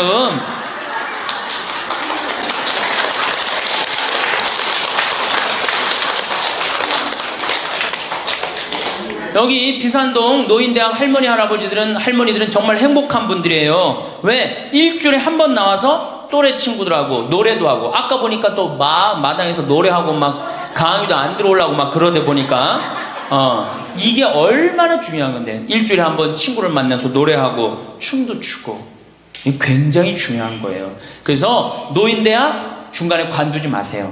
죽을 때까지 다녀. 죽을 때까지. 네. 그거 가면 밥도 그냥 주잖아. 이야, 얼마나 좋아. 아니 노인대학 다니까 지금 수학여행 온 거 아니야? 1박 2일? 수학여행도 오고. 아유, 한 신부님이 얼마나 훌륭해. 그냥 이쁘게 생기기도 했지만 얼마나 훌륭해. 할머니들 그냥.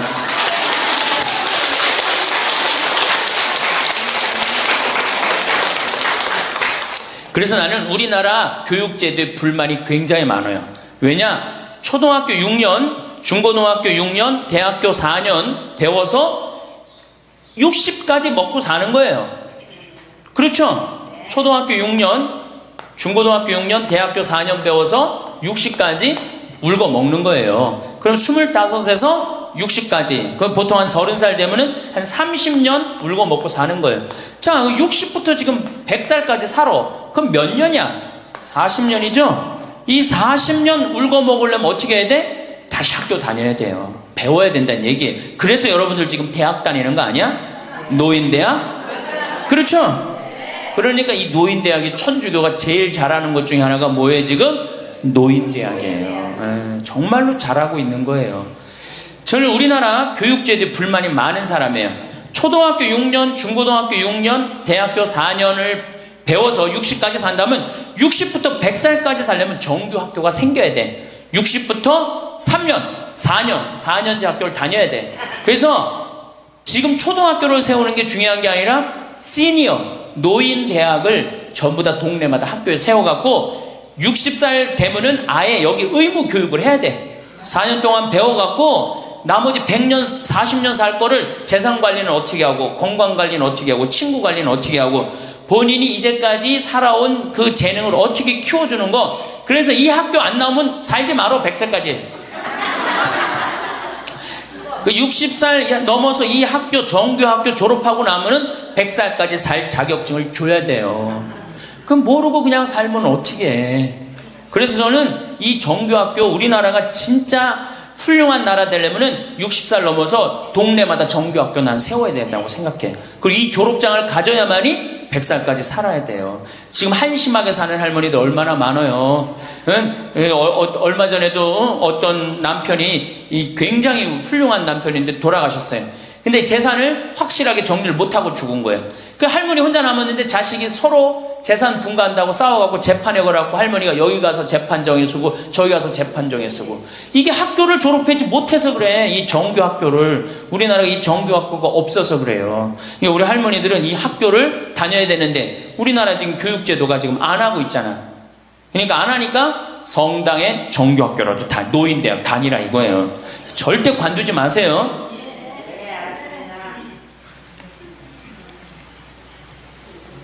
며칠 전에 능평성당에 70대 된 할머니 할아버지 네 부부가 여기 와서 2박 3일 동안 놀고 가셨어요. 네 부부가 바나 다 갖고 오고 쌀 반찬 다 갖고 왔어. 그럼 비싸지도 않지. 하루에 뭐 잠자는 거 하면 4만 원 5만 원이면 되니까 그 4일 동안 여기 와갖고 얼마나 근사하게 놀고 갔는지 몰라요. 그러니까 가능한 한 집에서 자주 벼야 돼. 집을 며느리하고 가능한 한 안 마주치는 게 좋은 거예요. 그래야지 며느리도 편안하지. 누구도 편안해? 나도 편안하고. 뒷방에서 쭈그리고 앉아있으면 알아주는 사람 아무도 없다 이거예요. 아무도 없어요. 그래서 뒷방에서 쭈그리고 앉아갖고 방 출입하지 않으면은요, 그렇게 뒷방에 깜깜하게 있으나 관 속에 깜깜하게 있으나 똑같은 거예요. 살아도 살아있는 게 아니란 말이에요. 그 살아있으려면 멋있게 살아있어야 될 거 아니야. 그러니까 놀러도 좀 가고. 이제 노년에 첫 번째 외롭다 말씀드렸어요. 외롭다. 예. 두 번째로는 노년에 이 자식들하고 문제예요. 자식들하고 갈등이 생기기 시작해요. 내가 이렇게 많이 쏟아 넣었는데 너는 나한테 해주는 게 뭐가 있느냐, 이렇게 계속 섭섭해요. 근데 사실 자식들도 살기 힘들어요. 생각해봐. 자식들 아파트 청약 보야지, 애들 학원 보내야지, 전기세 내야지, 전화비 내야지, 먹어야지. 그렇죠? 그 자가용 타고 다니면서 기름값 올라가면 기름값 내야지. 아프면 또 저기 뭐 병원 가야지. 대충 따져보니까 한 달에 최소한 라면만 먹어도요 150만 원에서 180만 원이 들어가요. 그럼 나 먹고 살기도 힘든데 죽지도 않는 어머니 아버지 오랫동안 계속 잘 모실 수 있어요? 잘 모실 수가 없어요. 그걸 바라는 것도 사실은 미안한 거예요. 미국은 집으로 깔고 있는 게 30%, 금융자산이 70%예요. 할머니, 할아버지들이. 집으로 깔고 있는 게 30%, 금융자산이 70%예요. 그래갖고 70%를 쓰다가 죽어요, 미국은. 우리나라는 집으로 깔고 있는 게 90%, 금융자산이 10%야. 그러니까 뭐 하고 싶어도 돈 있어요, 없어요? 돈이 없는 거야. 오로지 뭐만 하나 쥐고 앉아있는 거야? 집만 하나 쥐고 앉아있는 거야. 그 쥐고 앉아서 죽을 때 누구한테 물려주려고? 자식한테 물려주려고. 그런데 문제는 뭐냐? 자식이 그 집을 물려받을 때 몇 살이에요? 70이에요. 내가 90에서 지금 대개 100살에 죽는단 말이야. 그럼 자식이 몇 살에 그 집 물려받아? 70에 물려받아. 70에 물려받은 의미가 있어요, 없어요? 의미가 없어요. 차라리 이 집 정리해갖고 나도 맛있는 거 먹고 구경하고 싶은 거 구경하고 돌아다니고 싶은 거 돌아다니다가 예? 자식한테 자식도 같이 쓰다가 죽는 게 낫지. 집 남겨놓으면 반은 국가가 갖고 가고 반은 네가 더 갖느냐 내가 더 갖느냐 싸운단 말이에요. 반은. 우리 어머니 아버지를 제가 작년에 성지순례를 모시고 왔어요. 근데 어머니 아버지한테 그랬어. 어머니 예수님 태어난 데는 봐야 될 거 아니냐.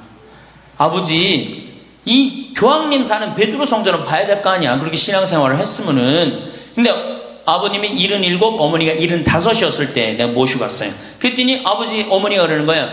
아유, 길에서 죽기 싫다는 거야. 비행기 14시간 타기 싫다는 거예요. 우리 외삼촌이 미국에 가서 돌아가셨거든요. 여행 갔다가. 그래서 내가 그랬어요. 걱정하지 말라고. 그리고 자식들이 이미 돈을 다 모아놨기 때문에 어머니, 아버지 이거 취소하면 안 된다고. 그래, 3달 전에 가서 말씀을 드리니 2달 전에 집에 가보니까 어머니 아버지가 손잡고 산에 올라갔다 내려갔다 하더라고. 길에서 안 죽으려고.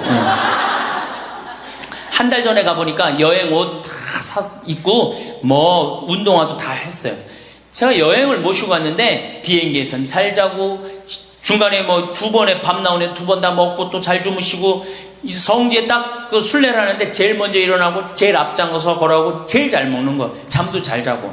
누가 77이라고 그래요. 그래갖고 토요일날 밤 10시에 집에 들어왔어요. 한국에 들어와갖고 나하고 한 15분이 우리 어머니 아버지하고 성주순례를 갔는데 다음날 10시에 내가 전화를 했어요. 10시에 전화를 했는데 성주순례 갔다 온 분들 다 괜찮은가 확인했는데 다 비몽사몽 전화를 받는 거예요. 40대 50대 된 분들이 갔었는데 근데 집에 전화했는데 어머니 아버지가 전화를 안 받는 거예요. 걱정이 되고 계속 전화를 했는데 2시에 이제 통화가 됐어요. 아유, 왜 전화 안 받느냐고. 아버지는 약수터에 물 들어가고요. 어머니는 머리하러 가신 거야. 그렇게 13일 동안을 여행을 갔다 오고 다음 날도 안 죽어요. 지금 77, 75 말도 아니에요. 그렇게 모시고 여행을 갔다 왔더니 지난달에 내가 집에 가고 어머니 아버지하고 전심 같이 갈비 먹었어요. 그야말로 갈비를 먹는데 어머니가 그러는 거예요. 신부님, 작년에 신부님이 저기 막 성주순례 유럽 갔다 온다고 여행 가방을 이쁜 걸 사주었는데 집에 그 여행 가방이 이렇게 앉아 있는데 여행 가방이 너무 아깝다고. 저 여행 가방이 또 가자 이거지. 또 가자 이거지.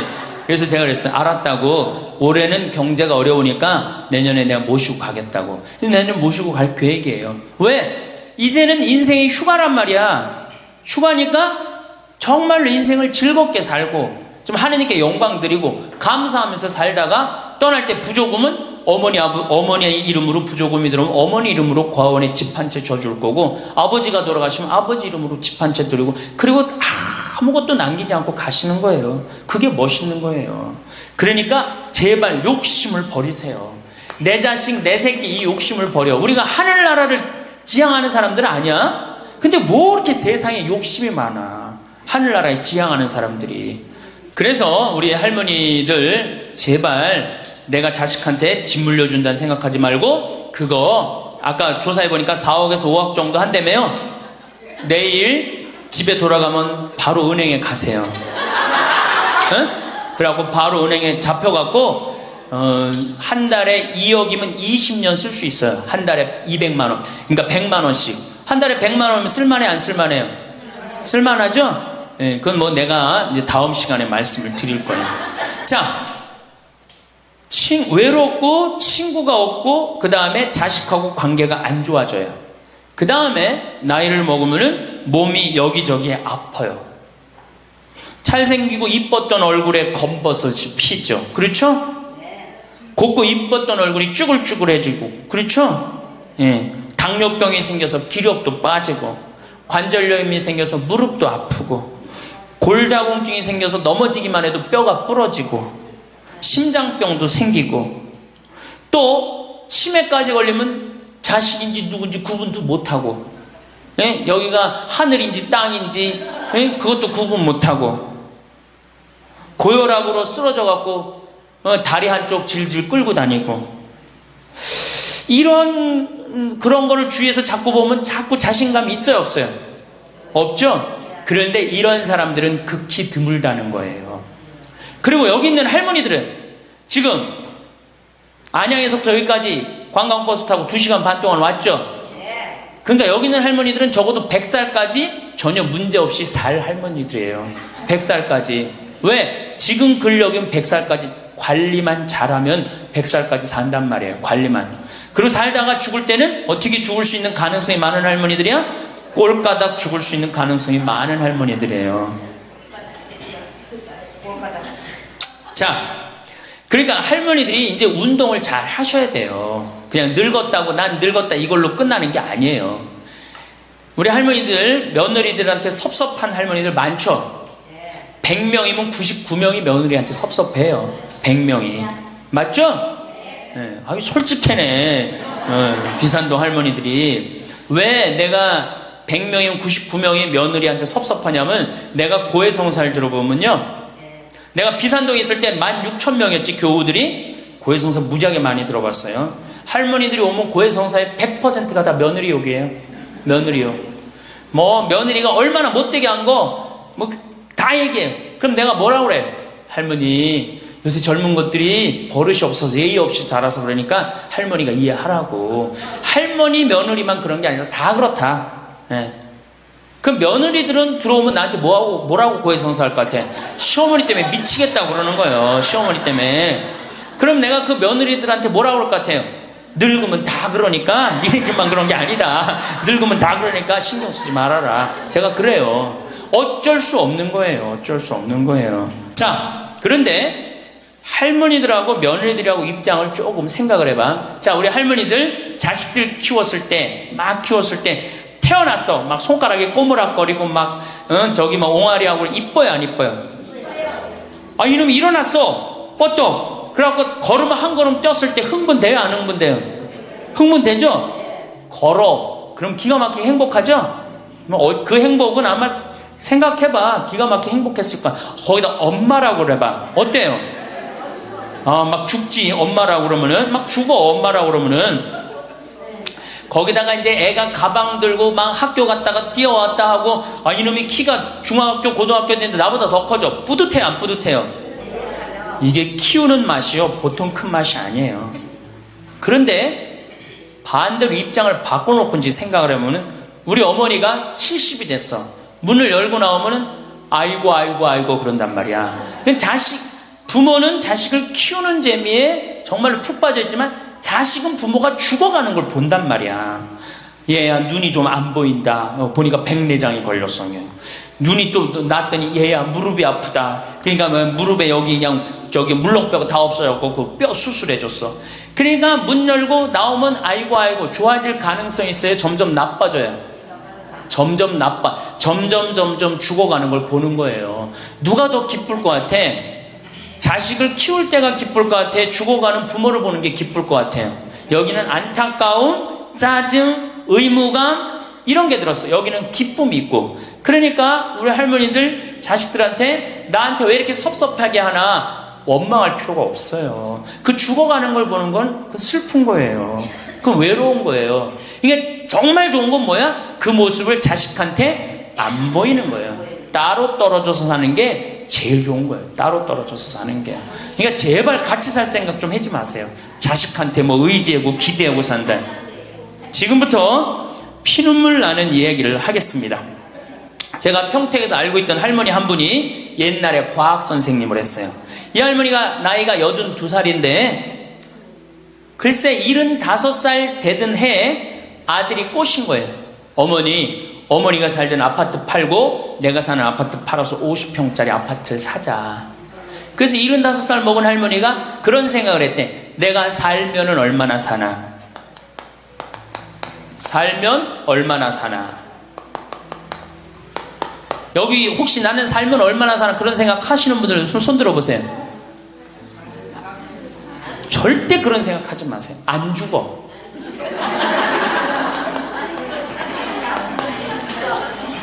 얼마 전에 102살 먹은 할머니한테 인터뷰를 했어요. 기자가.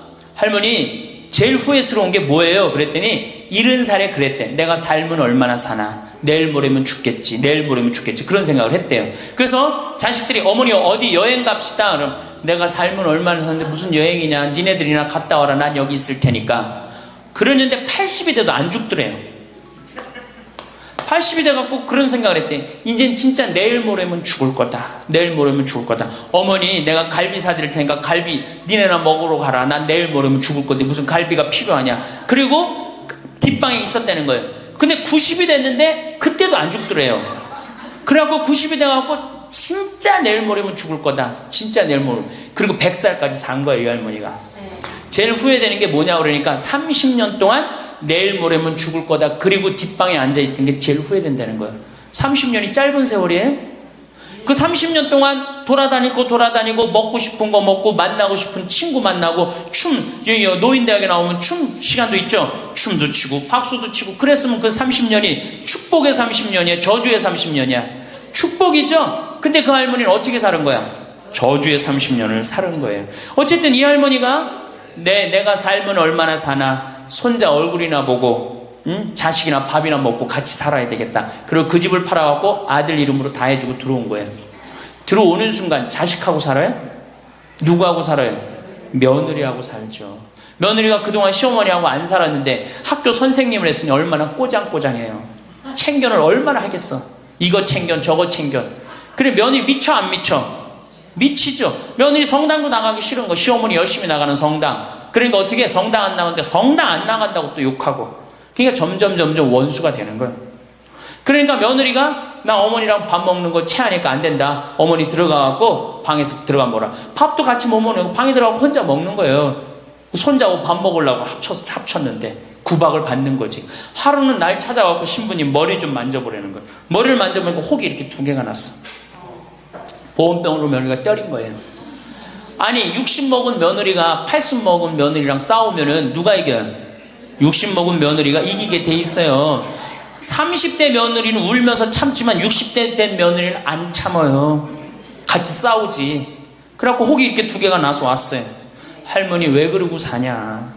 나하고 저 소송 걸자.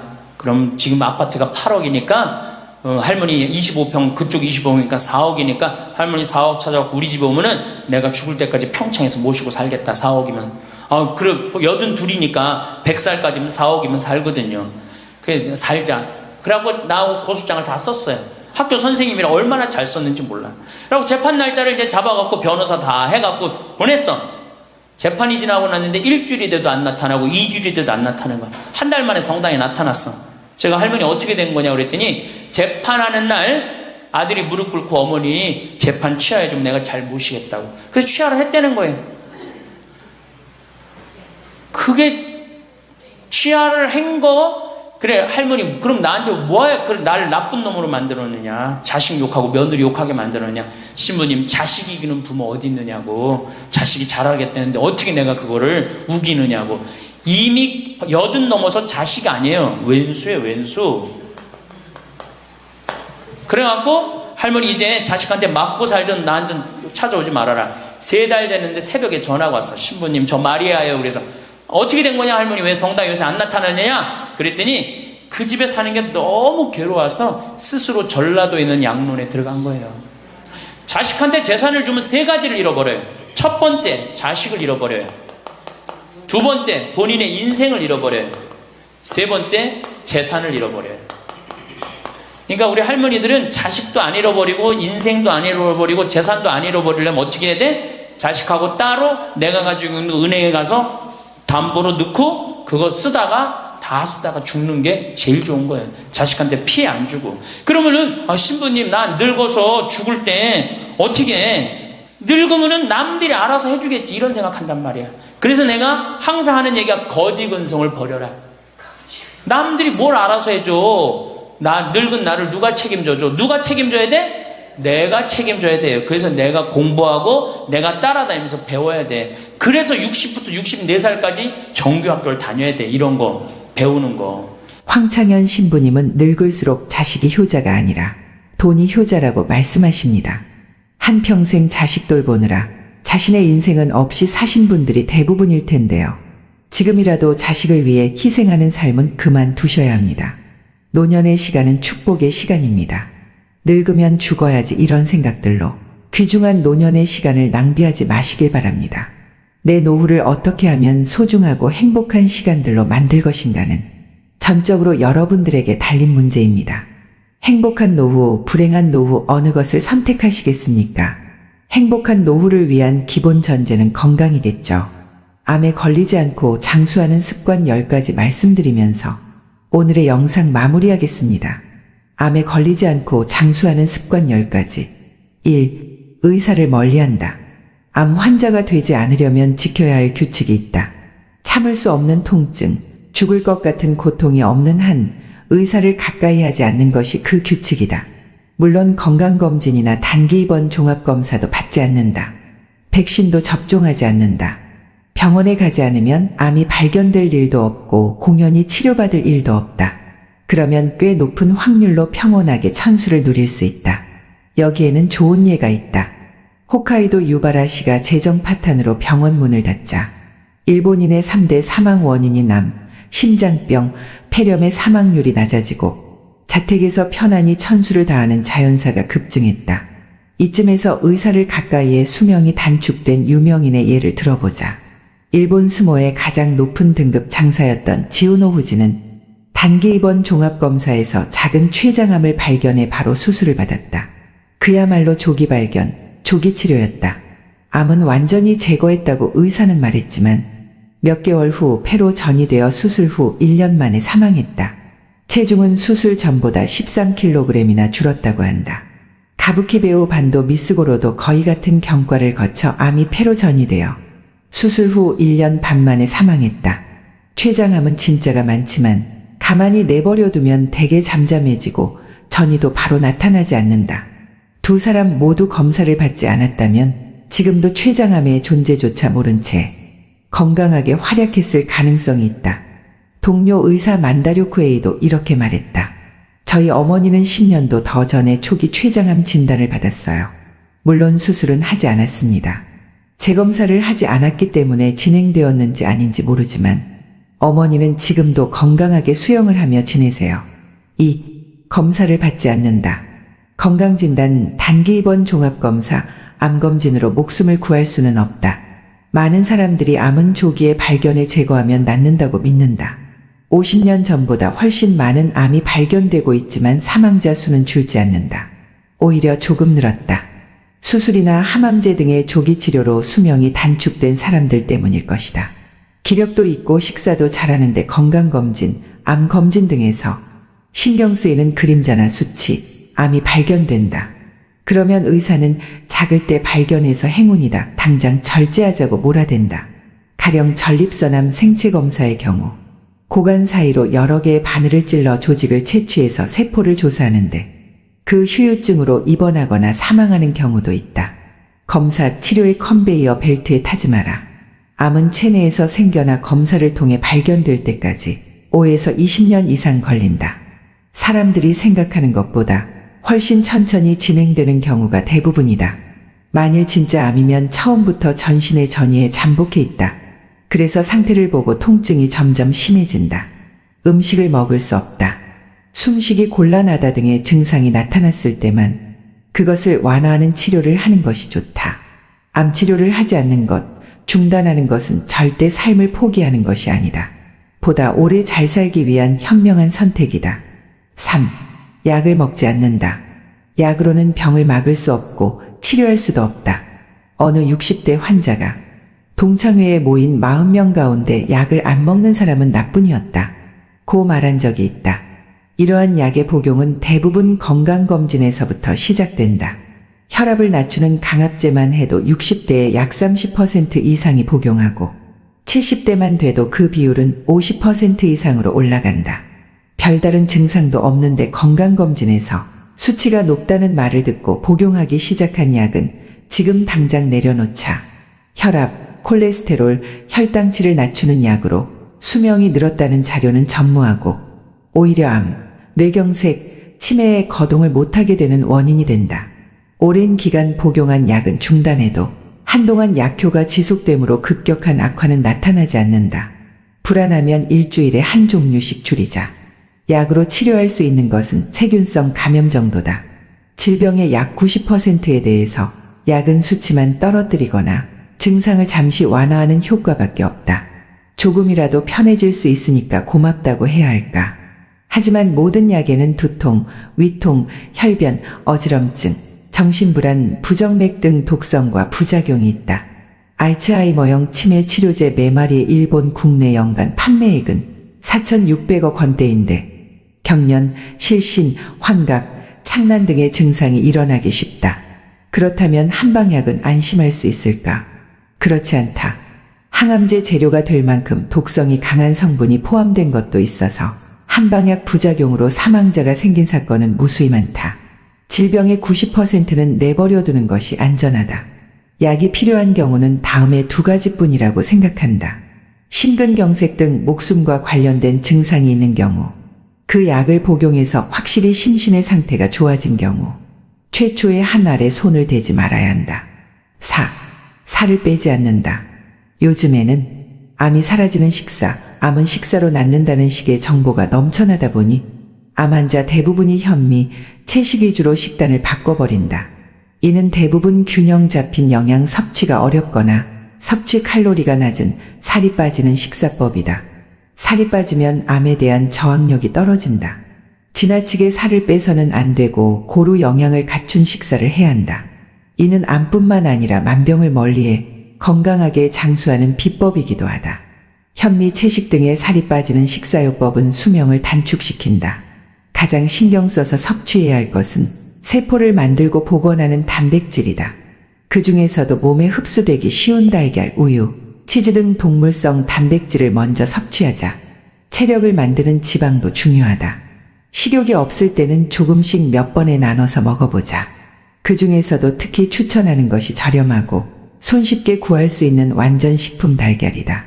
달걀은 비타민C 이외의 영양소를 완벽하게 갖추었고 소화도 잘 된다. 매일 달걀과 쿠키를 먹어서 117세까지 살았다. 이탈리아의 에마 모라노 할머니가 생전에 밝힌 장수 비결이다. 할머니는 젊을 때 빈혈로 몸이 약했는데 의사가 달걀 섭취를 권했다고 한다. 인간이 건강하게 오래 살기 위해서는 몸에 충분한 살과 지방이 필요하다. 살집에 있으면 큰 병에 걸리거나 식욕이 없는 날이 이어져도 자신이 저축한 영양분을 이용해 병과 싸우는 에너지를 만들 수 있다. 동물성 단백질을 잘 섭취해서 살도 저축해두자. 7시간 숙면을 취한다. 수면 부족은 몸의 리듬을 무너뜨려 암을 부른다. 6시간 이하의 수면은 유방암을 일으킬 위험이 크다. 스트레스가 많은 현대 사회인 만큼 불면으로 고민하는 사람도 많다. 수면과 암의 관계에서는 수면 시간이 짧은 사람일수록 유방암에 걸리기 쉽다는 연구 결과를 비롯해 몇 가지 보고되었다. 과거 1년간의 평균 수면 시간에 대해 6시간 이하, 7시간, 8시간, 9시간 이상으로 나눠서 조사한 결과를 비교하면 수면 시간이 6시간 이하인 사람들이 유방암에 걸릴 위험이 확실히 높은 것으로 나타났다. 또 수면 호르몬 멜라토닌이 전립선암을 막는다. 멜라토닌 분비는 아침 햇빛을 쐬어서 체내 시계가 재설정되면 잠시 멈추었다가 14시간에서 16시간 정도 지나면 다시 시작되곤 한다. 수면 중에는 성장 호르몬도 분비된다. 낮 동안의 활동으로 세포가 손상된 몸을 회복시켜주는 호르몬이다. 수면 부족이 이어지면 피로가 쌓여 감기에 쉽게 걸리거나 피부 트러블과 탈모가 심해진다. 성장 호르몬이 제대로 분비되지 않은 탓에 회복이 늦어 건강을 해치고 노화를 초래하기 때문이다. 또 신진대사 능력도 떨어져 밤샘을 하면 곧바로 얼굴이 붓는다. 교감신경의 긴장이 지속되어서 혈압도 올라간다. 하나같이 수명을 줄이는 일뿐이다. 수면 시간이 6시간 이하인 사람은 7에서 8시간인 사람에 비해 사망률이 2.4배 높아진다. 수면 시간은 7시간이 적절하고 과다 수면도 일찍 사망한다. 오랜 시간 잠을 자는 것도 문제로 수면 시간이 7시간인 사람과 비교하면 9시간인 사람의 사망률은 남성이 17%, 여성이 23%나 높았다. 잠드는데 어려움을 겪는다면 성공한 사람들을 보면 크게 두 부류로 나뉘는 걸 알 수 있습니다. 하나는 자신이 성공했다고 여기저기 떠벌리고 다니는 사람들, 그리고 또 하나는 조용히 아무 말 없이 자기 삶을 사는 사람들입니다. 우리는 흔히 성공을 하면 자연스럽게 자랑하고 싶어질 거라고 생각하죠. 좋은 차를 사고 비싼 시계를 차고 SNS에 멋진 사진을 올리고 싶을 겁니다. 왜냐하면 그렇게 하면 남들이 나를 더 인정해 줄 거라고 믿으니까요. 하지만 현실은 그렇지 않습니다. 오히려 진짜 성공한 사람들은 그렇게 행동하지 않습니다. 왜냐하면 보여줄 필요가 없기 때문입니다. 돈이 많다고 높은 자리에 있다고 유명하다고 해서 굳이 그걸 드러낼 필요는 없습니다. 그걸 아는 사람들은 이미 알고 있고 모르는 사람들은 알 필요가 없죠. 그런데도 굳이 나 성공했다고 떠드는 사람들이 있습니다. 그런 사람들은 왜 그럴까요? 간단합니다. 그 사람들은 사실 그렇게까지 성공한 게 아니기 때문입니다. 우리는 종종 SNS에서 성공한 사람들을 봅니다. 해외여행을 가고 고급 레스토랑에서 밥을 먹고 멋진 차를 타고 다니는 모습? 그런데 가만히 보면 그런 걸 보여주는 사람들은 언제나 뭔가를 팔고 있습니다. 강의를 팔든 자기 브랜드를 홍보하든 아니면 단순히 자기 자존감을 유지하려고 하든 간에 결국 목적이 있는 거죠. 진짜 부자들은 그렇게 하지 않습니다. 오히려 조용히 아무도 모르게 자기 일을 합니다. 왜냐하면 자랑해서 얻을 게 없기 때문입니다. 오히려 괜히 잘난 척했다가 사람들에게 이용당하거나 시기와 질투를 받거나 쓸데없는 오해를 사는 게 더 피곤합니다. 이건 단순한 돈 이야기가 아닙니다. 사회적인 성공을 이룬 사람들도 마찬가지입니다. 진짜 실력 있는 사람들은 자기 실력을 굳이 떠벌리지 않습니다. 왜냐하면 그럴 필요가 없으니까요. 자기 분야에서 최고라면 사람들이 먼저 알아서 찾아옵니다. 반대로 실력이 부족한 사람일수록 자기를 포장하려고 애씁니다. 우리가 흔히 듣는 말이 있죠. 빈수레가 요란하다. 이 말이 괜히 있는 게 아닙니다. 정말 내실이 있는 사람들은 굳이 시끄럽게 굴지 않습니다. 반대로 겉만 번지르르한 사람들은 자기가 얼마나 대단한지 떠들고 다닙니다. 이걸 좀 더 현실적인 예로 들어볼까요? 동창회에 나가면 꼭 이런 사람이 있습니다. 옛날에는 별거 아니었는데 갑자기 잘 됐다고 나타나서 자기가 얼마나 성공했는지 자랑하는 사람. 처음에는 다들 와 대단하다 하고 들어주지만 시간이 지나면 어떨까요? 대부분 속으로 이렇게 생각할 겁니다. 저 사람 뭐 저렇게까지 티를 내? 결국 그런 사람은 점점 멀어지게 됩니다. 반면에 정말 성공한 사람들은 조용합니다. 굳이 자기가 어떻게 살고 있는지 설명하지 않죠. 그런 사람들은 오히려 주변에서 먼저 알아보고 자연스럽게 존경을 받습니다. 그게 진짜 성공입니다. 그럼 우리는 어떻게 해야 할까요? 내가 뭔가를 이루었을 때 굳이 남들에게 알릴 필요가 있을까요? 물론 가까운 사람들에게 좋은 소식을 전하는 건 좋습니다.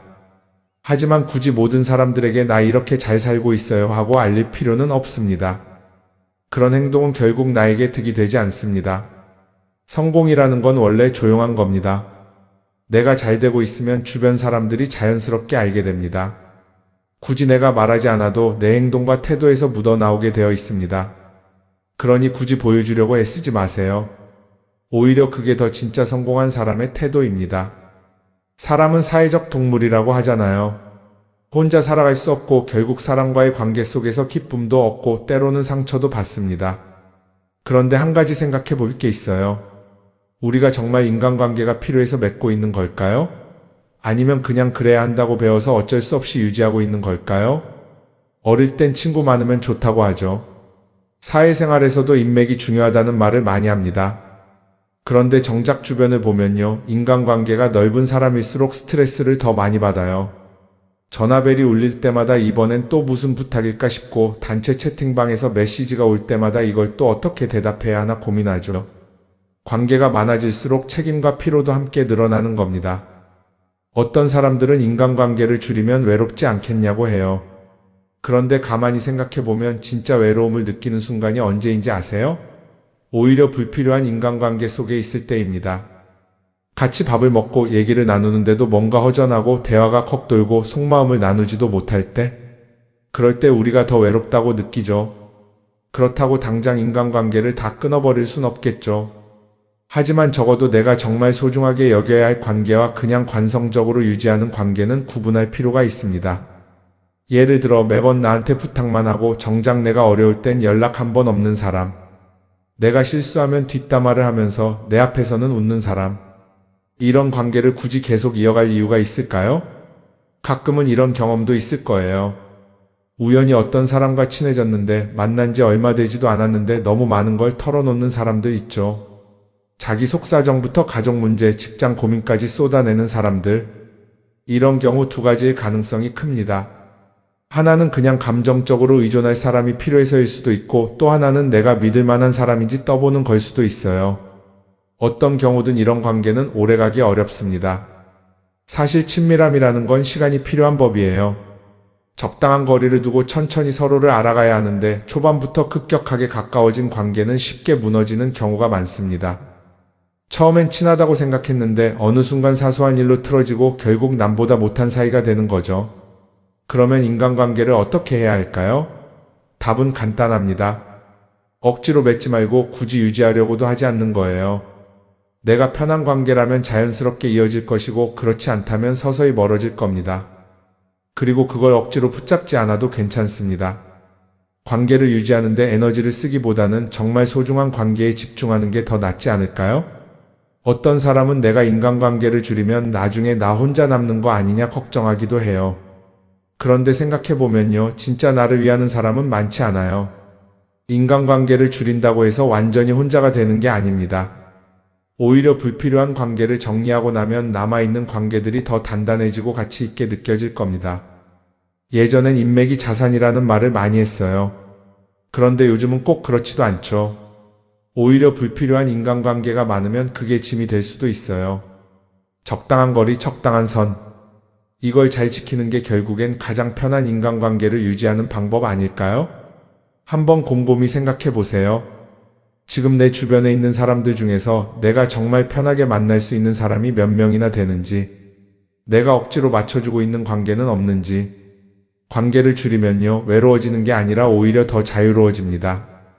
그리고 자유로워진 만큼 내 인생에서 정말 중요한 것에 집중할 수 있게 됩니다. 인간관계에 너무 많은 걸 신경 쓰다 보면 정작 중요한 걸 놓칠 수 있어요. 그러니까 이제는 한 번쯤 정리해보는 것도 나쁘지 않을 겁니다. 사람들이 돈을 많이 벌고 싶어 하는 이유가 뭘까요? 단순히 돈이 많으면 좋으니까? 물론 그것도 있겠지만 사실 돈을 원하는 진짜 이유는 더 나은 삶을 살기 위해서겠죠.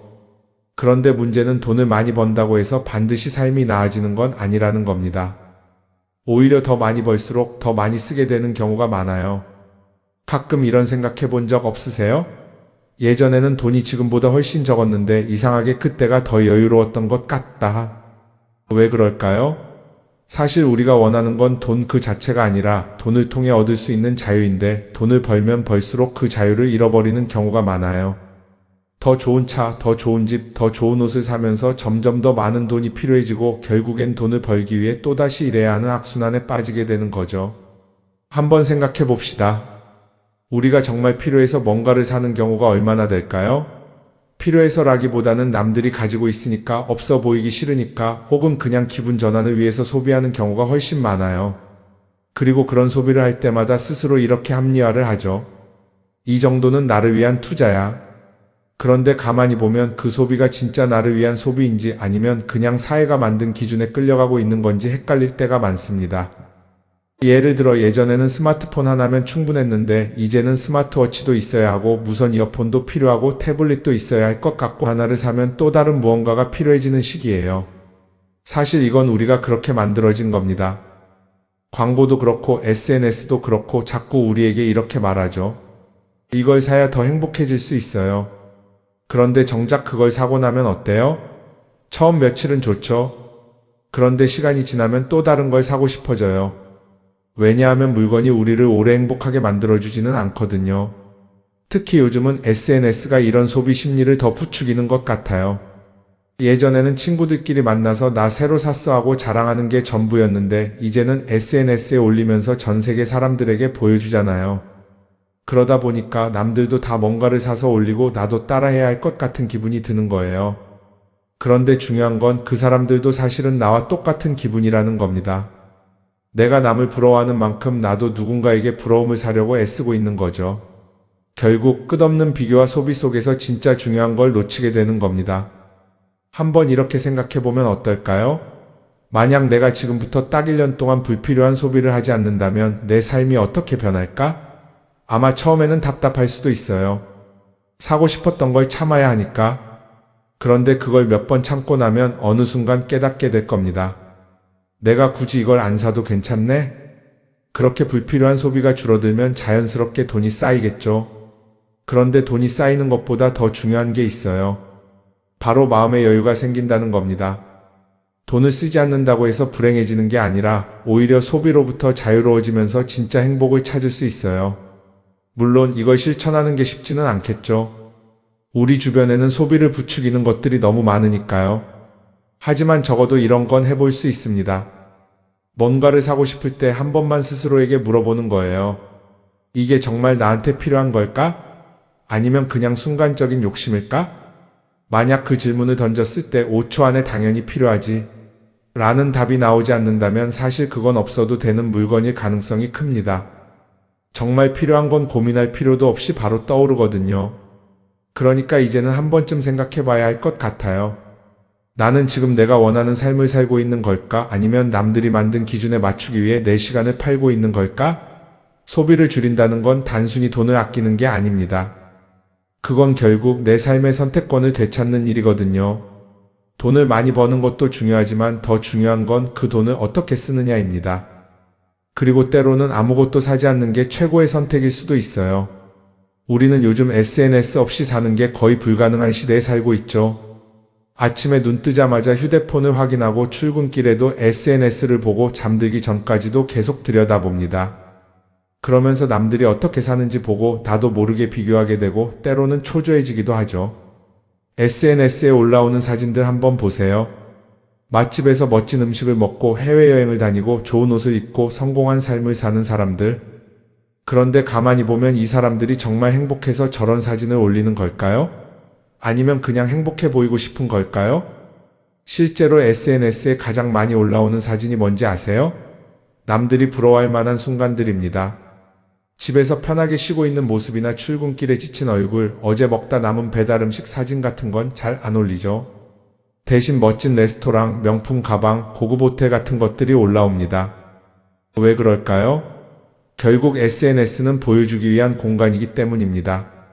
여기서 중요한 게 있어요. 우리가 SNS에서 보는 건 그 사람의 삶 전체가 아니라 편집된 일부 장면이라는 겁니다. SNS는 마치 한 편의 다큐멘터리나 영화처럼 잘 꾸며진 장면들만 보여줍니다. 그런데도 우리는 그걸 보면서 아, 저 사람은 나보다 더 행복하구나 하고 착각하죠. 예를 들어 SNS에서 한 친구가 해외여행을 가서 아름다운 풍경을 찍어 올렸다고 해볼게요.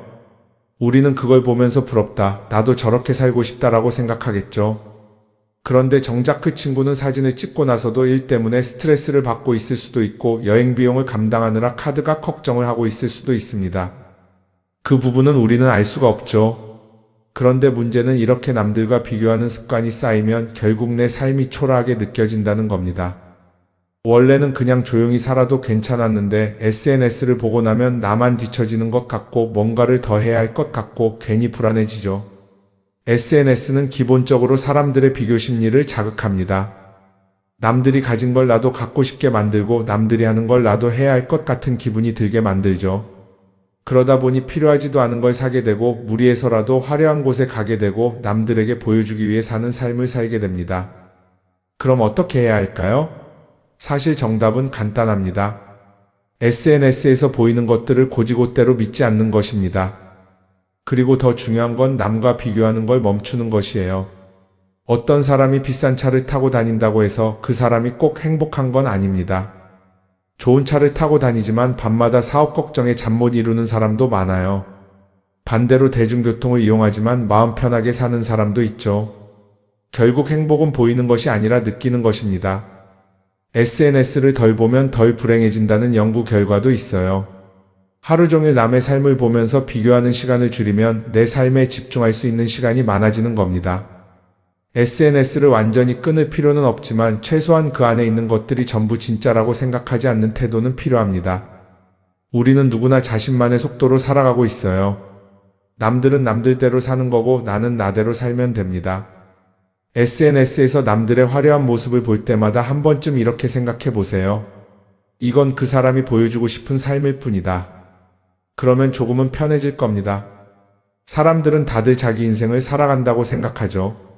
그런데 가만 보면 정말 자기 인생을 사는 사람이 얼마나 될까요? 많은 사람들이 사실은 남이 만들어 놓은 기준에 맞춰서 살고 있어요.